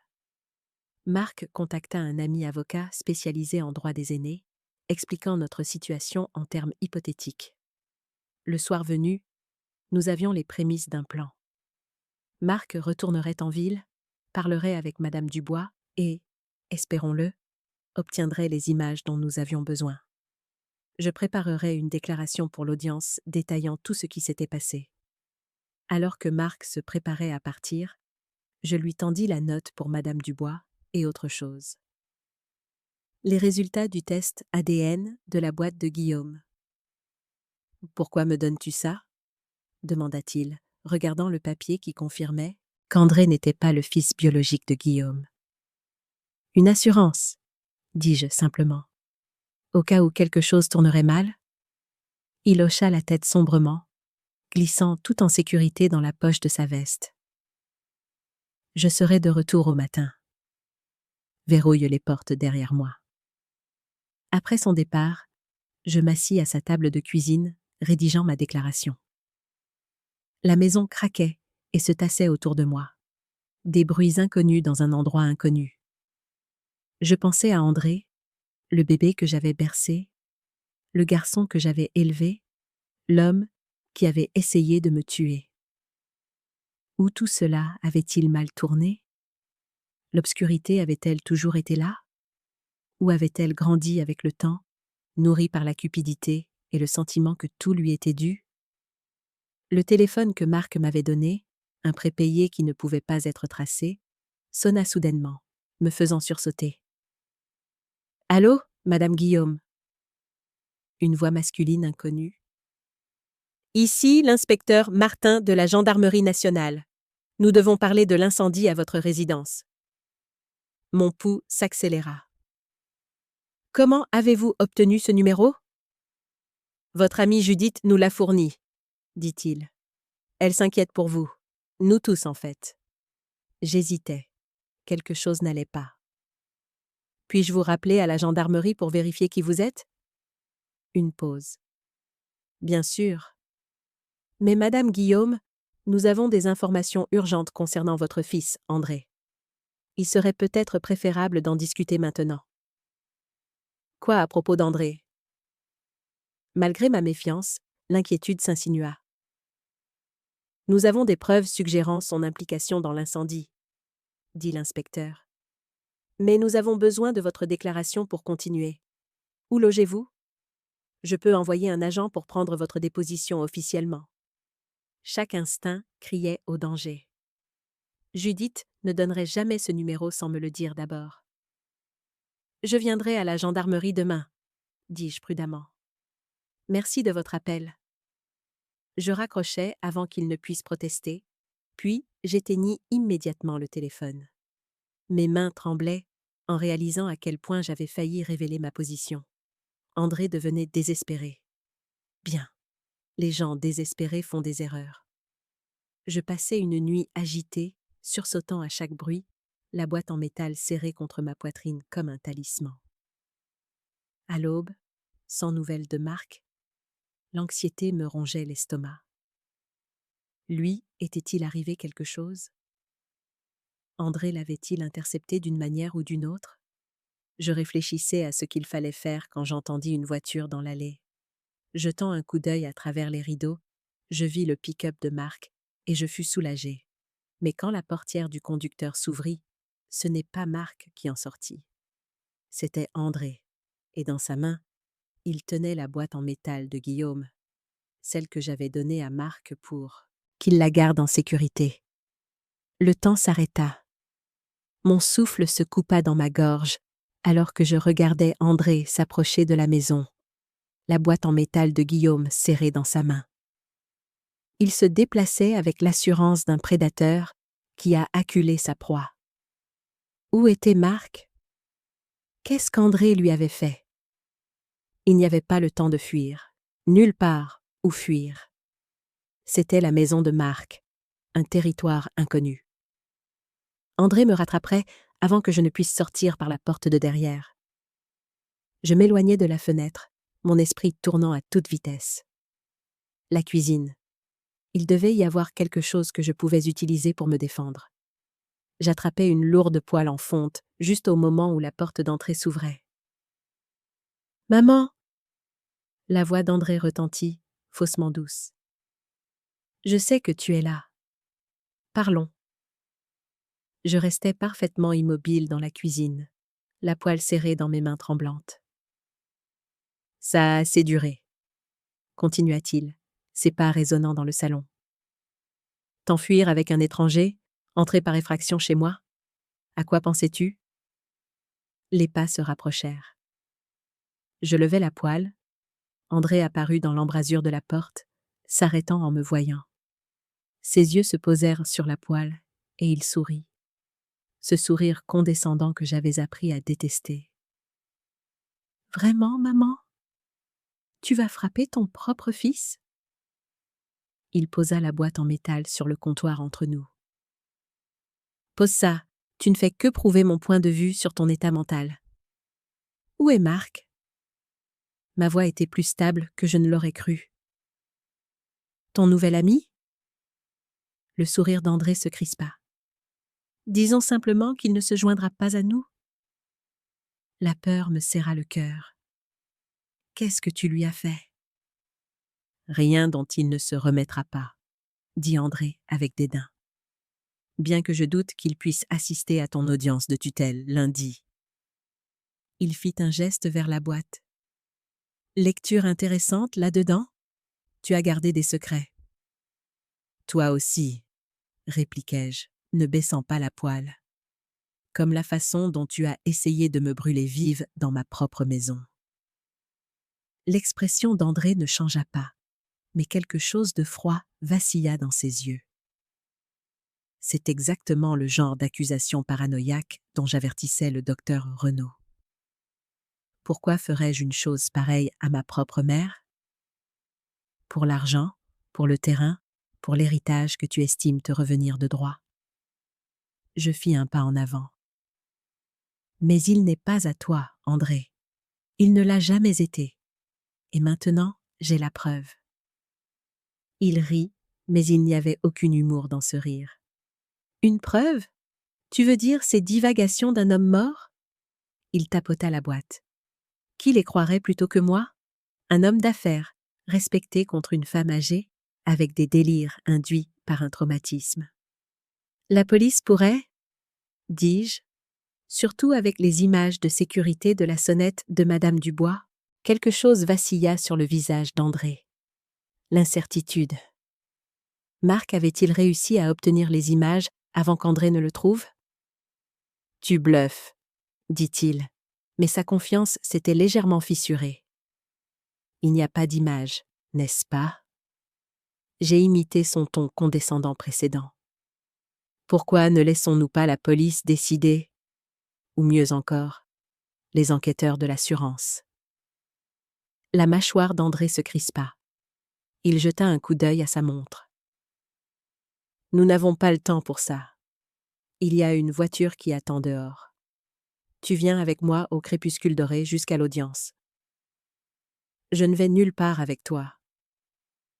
Tu n'as pas le choix. Sa voix se durcit. J'ai la garde temporaire d'urgence jusqu'à l'audience, signée par le juge Williams ce matin. Il sortit un document plié de la poche de sa veste.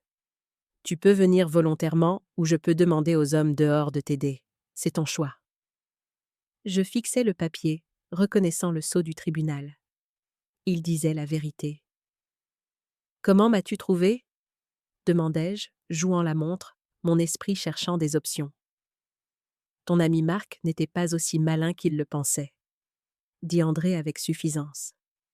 Quand il a approché Madame Dubois pour les images de sécurité, mon détective privé surveillait ta chaumière. Un coup de fil à moi et je l'ai suivi jusqu'ici.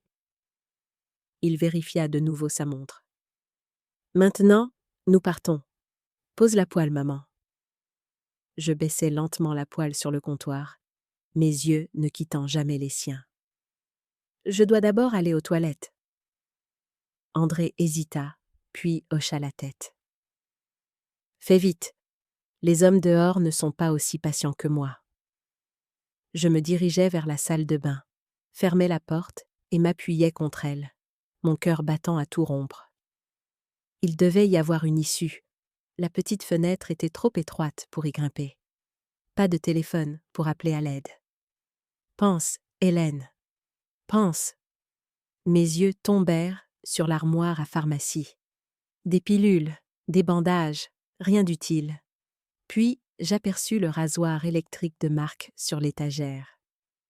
Pas le rasoir lui-même, mais le cordon de chargement. Une idée se forma. Une idée désespérée et dangereuse. Je tirai la chasse d'eau et fis couler l'eau dans le lavabo, gagnant du temps pendant que je débranchais rapidement le rasoir et enroulais le cordon dans ma poche. Puis, je pris une profonde inspiration et ouvris la porte. André attendait dans le couloir, impatient. « Allons-y. »« J'ai besoin de mon sac à main, » dis-je, montrant où il se trouvait sur le comptoir de la cuisine. Il hocha la tête sèchement, me suivant de près alors que je le récupérais. En tendant la main vers mon sac, mes doigts effleurèrent la poêle. D'un mouvement fluide, je me retournai. Le lourd fer entrant en contact avec l'épaule d'André. Il recula en chancelant avec un cri de douleur, mais ne tomba pas. Je n'avais pas frappé assez fort, mes vieux bras manquant de la force dont j'avais besoin. « Vieille folle !» gronda-t-il, se jetant en avant pour m'attraper. Je contournai le comptoir, mais il était plus rapide, attrapant mon bras et me tirant vers lui. Je criai, luttant contre sa prise. « Assez !» cria-t-il, me tordant le bras douloureusement. « Ça se termine maintenant !» La porte d'entrée s'ouvrit brusquement. 2 hommes en uniforme du crépuscule doré se précipitèrent à l'intérieur, suivis d'un gendarme. « Que se passe-t-il ici ?» demanda le gendarme, évaluant la scène. « Gendarme !» André passa immédiatement à sa voix de fils inquiet. « Dieu merci, vous êtes là. Ma mère fait une grave crise psychologique. Nous avons une ordonnance du tribunal pour la transporter dans un établissement de soins. » Le gendarme me regarda, son expression incertaine. « Madame, tout va bien ?»« Non, tout ne va pas bien, » dis-je, essayant de me dégager de la prise d'André. Mon fils a essayé de me tuer il y a 2 semaines en incendiant ma maison. Maintenant, il essaie de me faire interner pour couvrir ses traces. Les yeux du gendarme se plissèrent. Monsieur, lâchez votre mère. Elle m'a attaqué avec cette poêle, protesta André, mais il relâcha mon bras. Elle est confuse, traumatisée par l'incendie. Nous avons des papiers. J'aimerais voir ces papiers, interrompit le gendarme, tendant la main. Pendant qu'André cherchait les documents du tribunal, je saisis ma chance. D'une voix assez forte pour que tout le monde entende, je dis « Demandez-lui où est Marc Lemoine. Demandez-lui ce qu'il a fait au vrai fils de Guillaume. » Le gendarme fronça les sourcils. « Qui est Marc Lemoine ?»« Un homme qui m'aidait, » dis-je rapidement avant qu'André ne puisse interrompre. « Le fils biologique de mon défunt mari.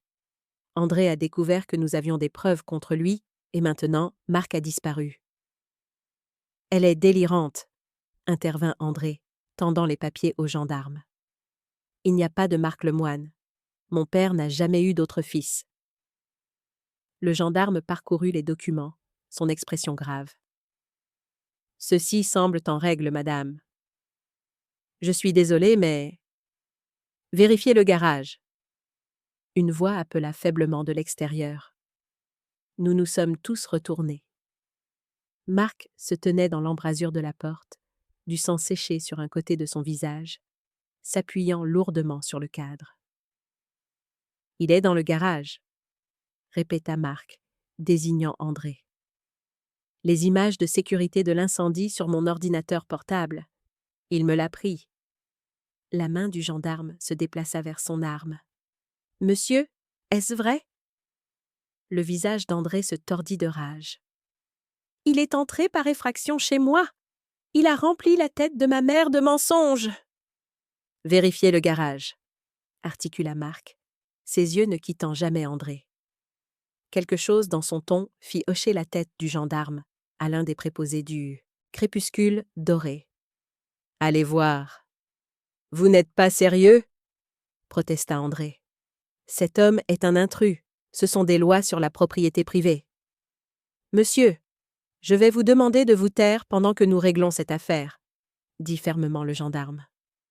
Le préposé revint quelques instants plus tard, un ordinateur portable à la main.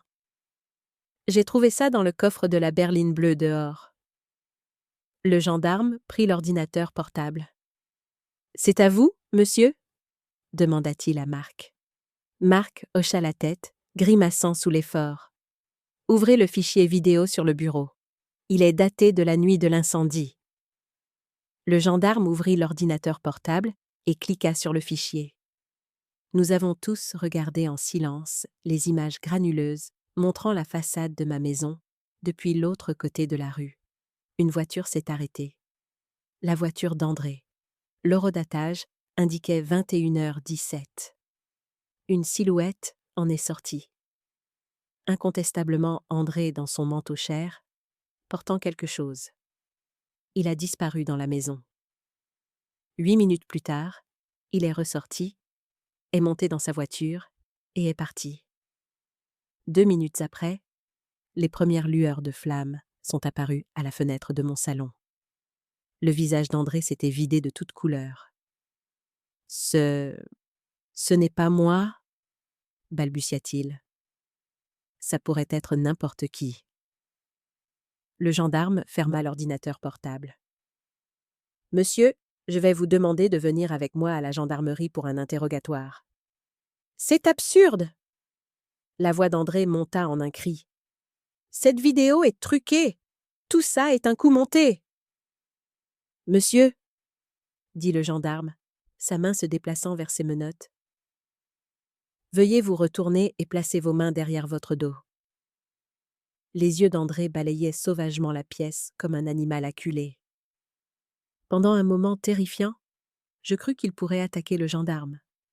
Puis ses épaules s'affaissèrent. « Ce n'est pas fini, » me siffla-t-il alors que le gendarme le menottait. « Loin de là. » Alors qu'il l'emmenait, Marc s'effondra sur une chaise de cuisine, se tenant la tête. Je me précipitai à ses côtés. « Que s'est-il passé ?» demandai-je, examinant la coupure au-dessus de sa tempe. « Une embuscade », grimaça-t-il, en quittant la maison de Madame Dubois. « 2 hommes. Professionnels. »« Nous devons t'emmener à l'hôpital, » dis-je, prenant une serviette de cuisine propre pour la presser contre sa blessure. « Pas le temps, » dit-il en attrapant ma main. « L'audience est demain matin. Je dois y être. » Je le regardais, cet homme que je connaissais à peine, qui avait risqué sa vie pour m'aider, et je ressentis une vague d'espoir que je n'avais pas ressentie depuis des années. « Nous y serons, » promis-je. Ensemble. Le lendemain matin, la salle d'audience était comble. Les nouvelles vont vite dans les petites villes, et l'histoire d'un homme d'affaires éminent qui aurait tenté de tuer sa mère s'était répandue comme une traînée de poudre. Marc était assis à côté de moi, un pansement couvrant le pire de ses blessures. Il avait refusé d'aller à l'hôpital avant la fin de l'audience, têtu comme son père. Notre avocat, l'ami de Marc, maître Bernard, avait organisé nos preuves méticuleusement. Les images de sécurité, les emails d'André, les lettres de Guillaume et les déclarations d'amis attestant de ma compétence mentale. André était assis à la table d'en face avec son avocat, un homme élégant dans un costume cher. Il avait été libéré sous caution ce matin-là, les avantages de la richesse et de l'influence. Il ne m'a pas regardé une seule fois. La juge Marthe Reeves, une femme sévère d'une 60aine d'années aux yeux perspicaces, a appelé l'audience à l'ordre. « C'est une affaire inhabituelle, » commença-t-elle en examinant les documents devant elle. « Nous avons des requêtes concurrentes. Monsieur Guillaume demande la tutelle de sa mère, invoquant une capacité diminuée. Madame Guillaume contre-attaque avec des preuves d'activité criminelle de la part de son fils, ce qui rendrait sa requête caduque. » L'avocat d'André se leva avec aisance. « Votre honneur, nous pensons que l'état mental de Madame Guillaume a été compromis par l'âge et le traumatisme. Ces accusations contre mon client sont symptomatiques de délire paranoïaque. Nous avons le témoignage d'expert du docteur Renaud qui ne m'a jamais examiné. » Interrompis-je, incapable de me retenir. La juge Reeves me lança un regard sévère. « Madame Guillaume, vous aurez votre tour de parole. »« Pardonnez-moi, votre honneur, » dis-je, mortifié.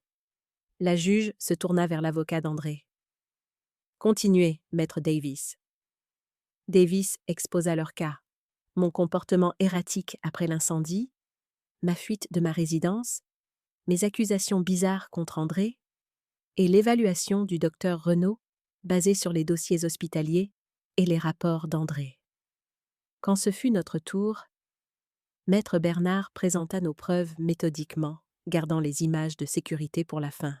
« Votre honneur, » dit-il, « il ne s'agit pas de la compétence de Madame Guillaume, il s'agit de la tentative de Monsieur Guillaume de faire taire sa mère après qu'elle a découvert ses agissements criminels. » La salle d'audience se tut alors que les images étaient diffusées sur un grand écran. Il était indéniable que c'était André qui entrait dans ma maison quelques minutes avant le début de l'incendie. L'expression de la juge Reeves s'assombrit. « Maître Davis, comment expliquez-vous cette preuve ?» André se pencha pour murmurer avec urgence à son avocat. Davis parut mal à l'aise en se levant. « Votre honneur, mon client était en effet à la maison ce soir-là, mais seulement pour prendre des nouvelles de sa mère. Il est parti avant que l'incendie ne commence. Le timing est malheureux mais coïncidental. Et les résidus d'essence trouvés à plusieurs points d'origine ? Demanda la juge Reeves d'un ton pointu, se référant au rapport de l'enquêteur sur les incendies devant elle. Davis hésita. Nous suggérerions que Madame Guillaume en a peut-être renversé en faisant le plein de son équipement de jardinage plus tôt dans la journée ? Je n'avais pas de tondeuse à gazon depuis des années. Guillaume avait toujours engagé des garçons du quartier pour tondre notre petite pelouse. La juge Reeves n'y croyait pas non plus. « Maître Bernard, vous avez d'autres preuves ?»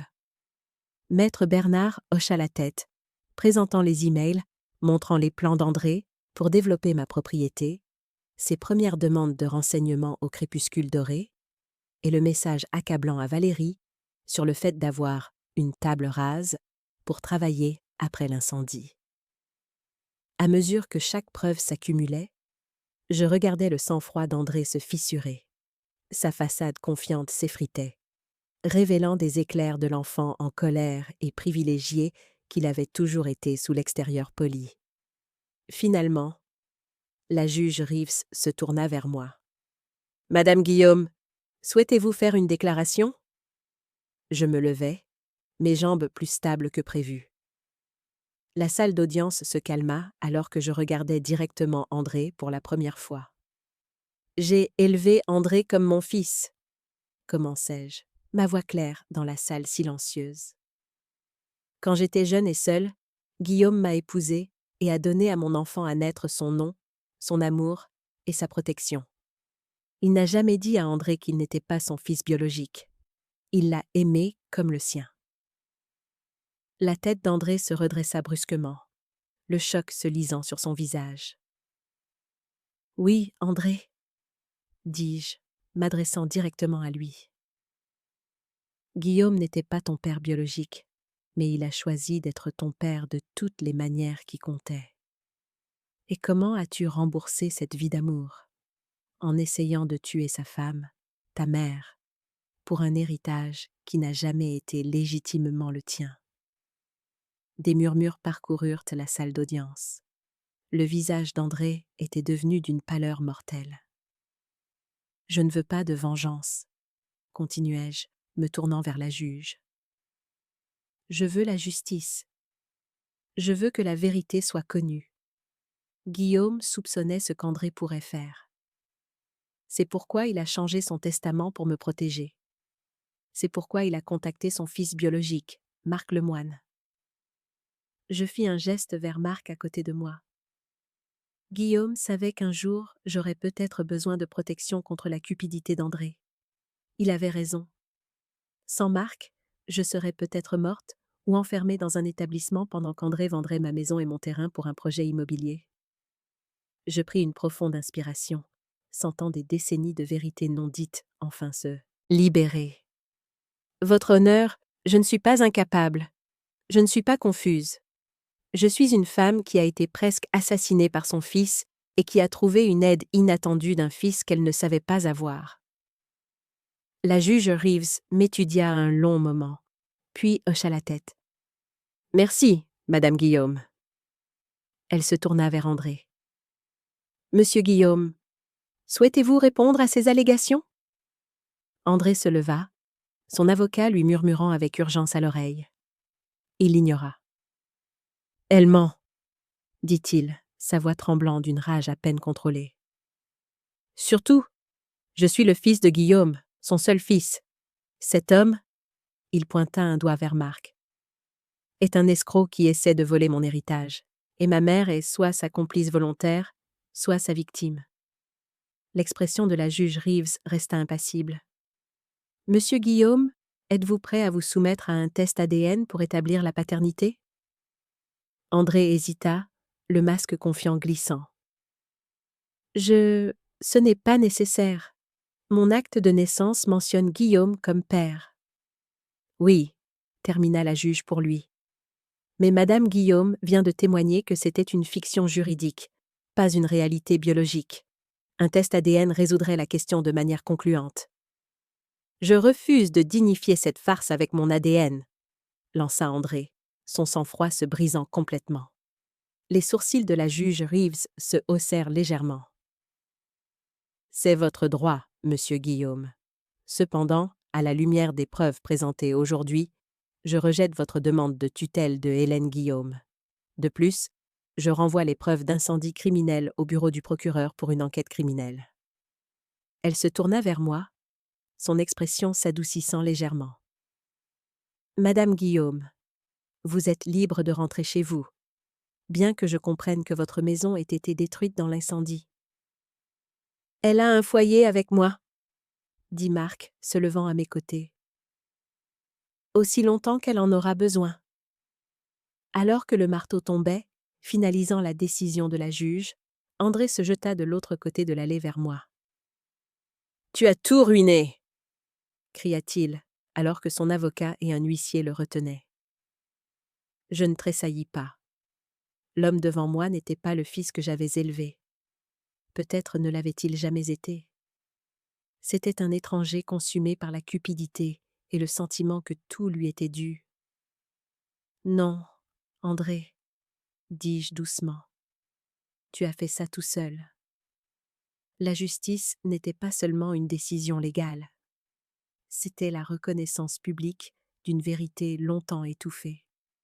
En sortant du tribunal, la main de Marc fermement sur mon bras, je me sentais à la fois épuisée et incroyablement légère. Le poids des secrets, de la peur et de la trahison s'était enfin levé. 3 mois passèrent. Le procès d'André pour incendie criminel et tentative de meurtre était prévu pour le printemps.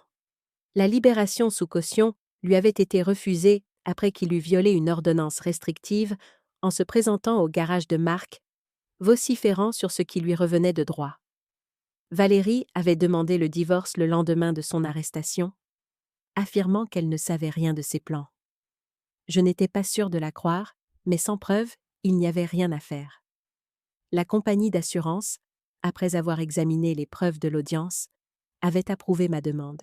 Ce n'était pas assez pour reconstruire, mais combiné à mes économies, cela me donnait des options.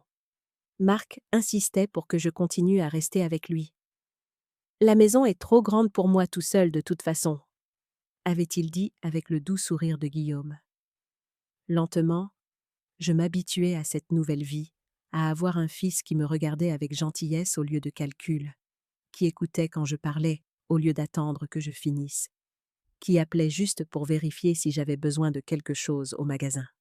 Un soir de fin d'automne, alors que nous étions assis sur sa terrasse arrière à regarder le coucher du soleil, Marc se racla la gorge maladroitement. « J'ai réfléchi », commença-t-il en tripotant sa tasse de café. « Le garage se porte bien, les affaires sont stables. Et Angers ?» Il fit un geste vague vers le paysage urbain au loin. « C'est assez agréable, mais je ne m'y suis jamais vraiment senti chez moi. » J'attendis, sentant qu'il y avait plus. « Je me demandais ce que tu penserais de revenir, » continua-t-il. « Pas à ton ancien endroit. Ce terrain est porteur de trop de mauvais souvenirs. Mais il y a une propriété près du garage Lemoine avec une maison et assez d'espace pour un nouveau garage. » « Revenir ?» répétai-je, surprise. « Tu quitterais ton entreprise ici ?» Il haussa les épaules. « Je repartirai à zéro. Garage Guillaume et Lemoine sonne bien, tu ne trouves pas ?»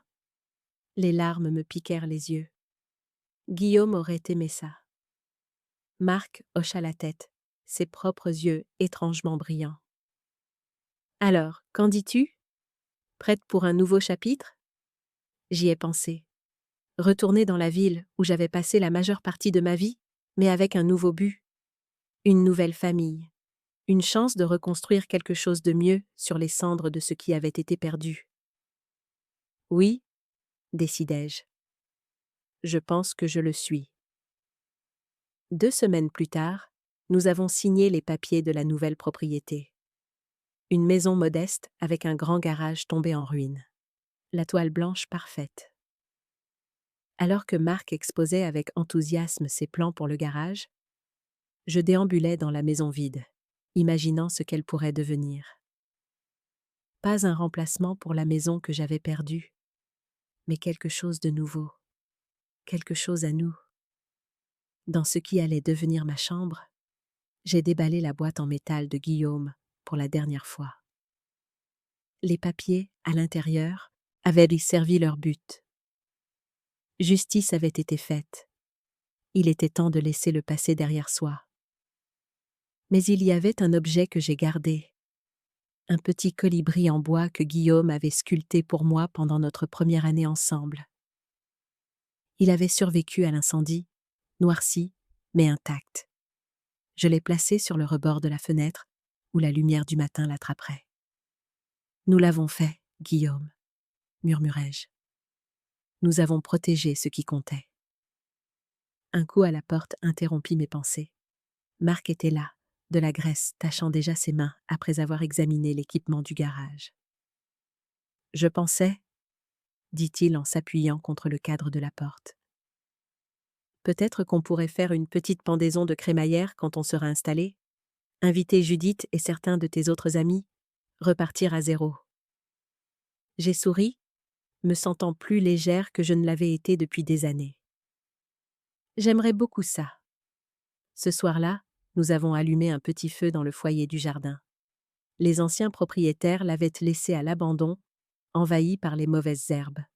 Marc l'a nettoyé, et nous nous sommes assis à regarder les flammes danser contre le ciel qui s'assombrissait. Le feu m'avait presque tout pris. Pourtant, le revoici, non pas comme un destructeur, mais comme un réconfort, comme un commencement. Je ne t'ai jamais remercié correctement, dis-je, regardant les étincelles monter dans la nuit. De m'avoir cru, de m'avoir aidé. Marc secoua la tête. Pas de remerciement nécessaire. C'était la bonne chose à faire. N'empêche, insistai-je. Tu as mis ta vie en suspens pour une étrangère. Il resta silencieux un moment, piquant les braises avec un bâton. Pas une étrangère, dit-il finalement. La famille. La famille, un mot si simple pour une chose si complexe. André avait été de la famille par l'éducation, par choix, par des années d'histoire partagée, et il avait tout trahi. Marc était de la famille par le sang, par le choix de Guillaume, par ses propres actions quand cela comptait le plus. Guillaume serait fier de toi, dis-je doucement. Marc sourit. Le sourire de Guillaume. Il serait fier de nous deux. La première neige de l'hiver commença à tomber, de délicats flocons grésillants en rencontrant le feu. Je me souvins des mots de mon père, il y a si longtemps. N'aie pas peur du feu, Hélène. Le feu ne détruit que ce qui est inutile. Il avait eu raison. Le feu qu'André avait allumé ne m'avait pas détruite. Il avait brûlé les mensonges, les faux-semblants, la fausse sécurité dans laquelle je m'étais enveloppée. Il avait révélé ce qui était précieux, la vérité, la justice et cette seconde chance inattendue d'avoir une famille. Le printemps suivant, alors que Garage Guillaume et le moine ouvraient ses portes, je me tenais aux côtés de Marc, accueillant les clients et distribuant des cartes de visite. Les gens nous regardaient avec curiosité, la femme âgée et le mécanicien d'âge moyen avec les mêmes yeux. Certains chuchotaient à propos du procès d'André, qui s'était terminé par une peine de 20 ans. Certains s'interrogeaient sur l'étrange histoire des deux fils de Guillaume, l'un par choix, l'autre par le sang. La plupart étaient simplement reconnaissants d'avoir à nouveau un bon mécanicien en ville. Je les laissais parler. La vérité était connue maintenant, pas cachée dans une boîte en métal sous des lattes de plancher. Et dans cette vérité, j'avais trouvé la liberté. Un soir, alors que nous fermions l'atelier, une jeune femme avec un enfant s'approcha avec hésitation. Il m'a fallu un moment pour reconnaître Valérie sans ses vêtements de marque et son maquillage parfait. Elle avait l'air plus jeune, plus vulnérable. « Madame Guillaume, » dit-elle, sa voix incertaine. « J'ai entendu dire que vous étiez de retour en ville. » J'ai hoché la tête, méfiante, mais pas hostile. « Oui. » Elle jeta un coup d'œil au petit garçon qui lui tenait la main. « Le fils d'André. » réalisai-je avec un sursaut. « Mon petit-fils. » Bien que je l'aie à peine vu. André l'avait tenu éloigné de moi, prétendant que j'étais trop vieille pour m'occuper d'un enfant. « C'est Thomas, » dit-elle doucement. Il a posé des questions sur sa grand-mère. Le garçon leva les yeux vers moi avec curiosité. Les yeux de Guillaume, curieusement. un écho génétique d'un homme qui n'était pas son grand-père biologique, mais dont la gentillesse perdurait néanmoins. « Bonjour Thomas, dis-je, m'agenouillant malgré mes genoux qui craquaient. Je suis très heureuse de te rencontrer. » Thomas m'étudia solennellement, puis sourit, un sourire d'enfant authentique, non entaché par les complexités des adultes. « Mamie. »« Oui, » dis-je, mon cœur s'élargissant d'une manière que je croyais impossible après tant de douleur. « C'est ça. La vie est étrange. Elle nous brûle, nous reconstruit, nous surprend quand on s'y attend le moins. 1 an auparavant, j'étais seule à regarder mon fils allumer une allumette qui allait détruire ma maison. Maintenant, je me tenais avec une nouvelle famille, un fils que je ne savais pas avoir, un petit-fils que je commençais à peine à connaître, et un avenir que je n'aurais jamais pu imaginer. Alors que Thomas prenait ma main, bavardant sur ses petites voitures, j'ai surpris Marc qui nous regardait, un doux sourire sur son visage. Il hocha la tête, comprenant sans mots le cercle complet que nous avions parcouru. Mon père avait eu raison à propos du feu. Il détruit ce qui est inutile, mais purifie ce qui est précieux. J'avais traversé les flammes et en étais sortie non seulement vivante, mais renaissante, plus forte, plus sage et enfin libre. L'ancienne Hélène Guillaume était morte dans cet incendie. La femme qui a émergé des cendres était quelqu'un de nouveau, quelqu'un qui comprenait que la famille n'est pas toujours celle dans laquelle nous naissons ou que nous créons, mais parfois celle qui nous trouve quand nous en avons le plus besoin. Et c'était une vérité qui valait la peine de brûler pour elle. Parfois, la vie nous brûle pour nous apprendre à renaître. Je pensais que le feu était ma punition, mais en réalité, c'était mon professeur. Il m'a montré qui j'étais, qui devait rester et qui devait partir. Et bien que ça ait fait mal, ça m'a laissée plus vivante que jamais. C'est pourquoi, si vous écoutez mon histoire, je veux que vous vous souveniez de ceci. Ne craignez jamais le feu qui vous met à l'épreuve, car le feu ne détruit que ce qui est inutile, mais il purifie ce qui est précieux. Que feriez-vous si vous étiez à ma place? Avez-vous déjà vécu quelque chose de similaire? Commentez ci-dessous et faites-moi savoir de quelle ville vous regardez. Votre soutien m'aide à continuer de partager des histoires de vie, de force et d'espoir. Merci d'être resté avec moi jusqu'à la fin.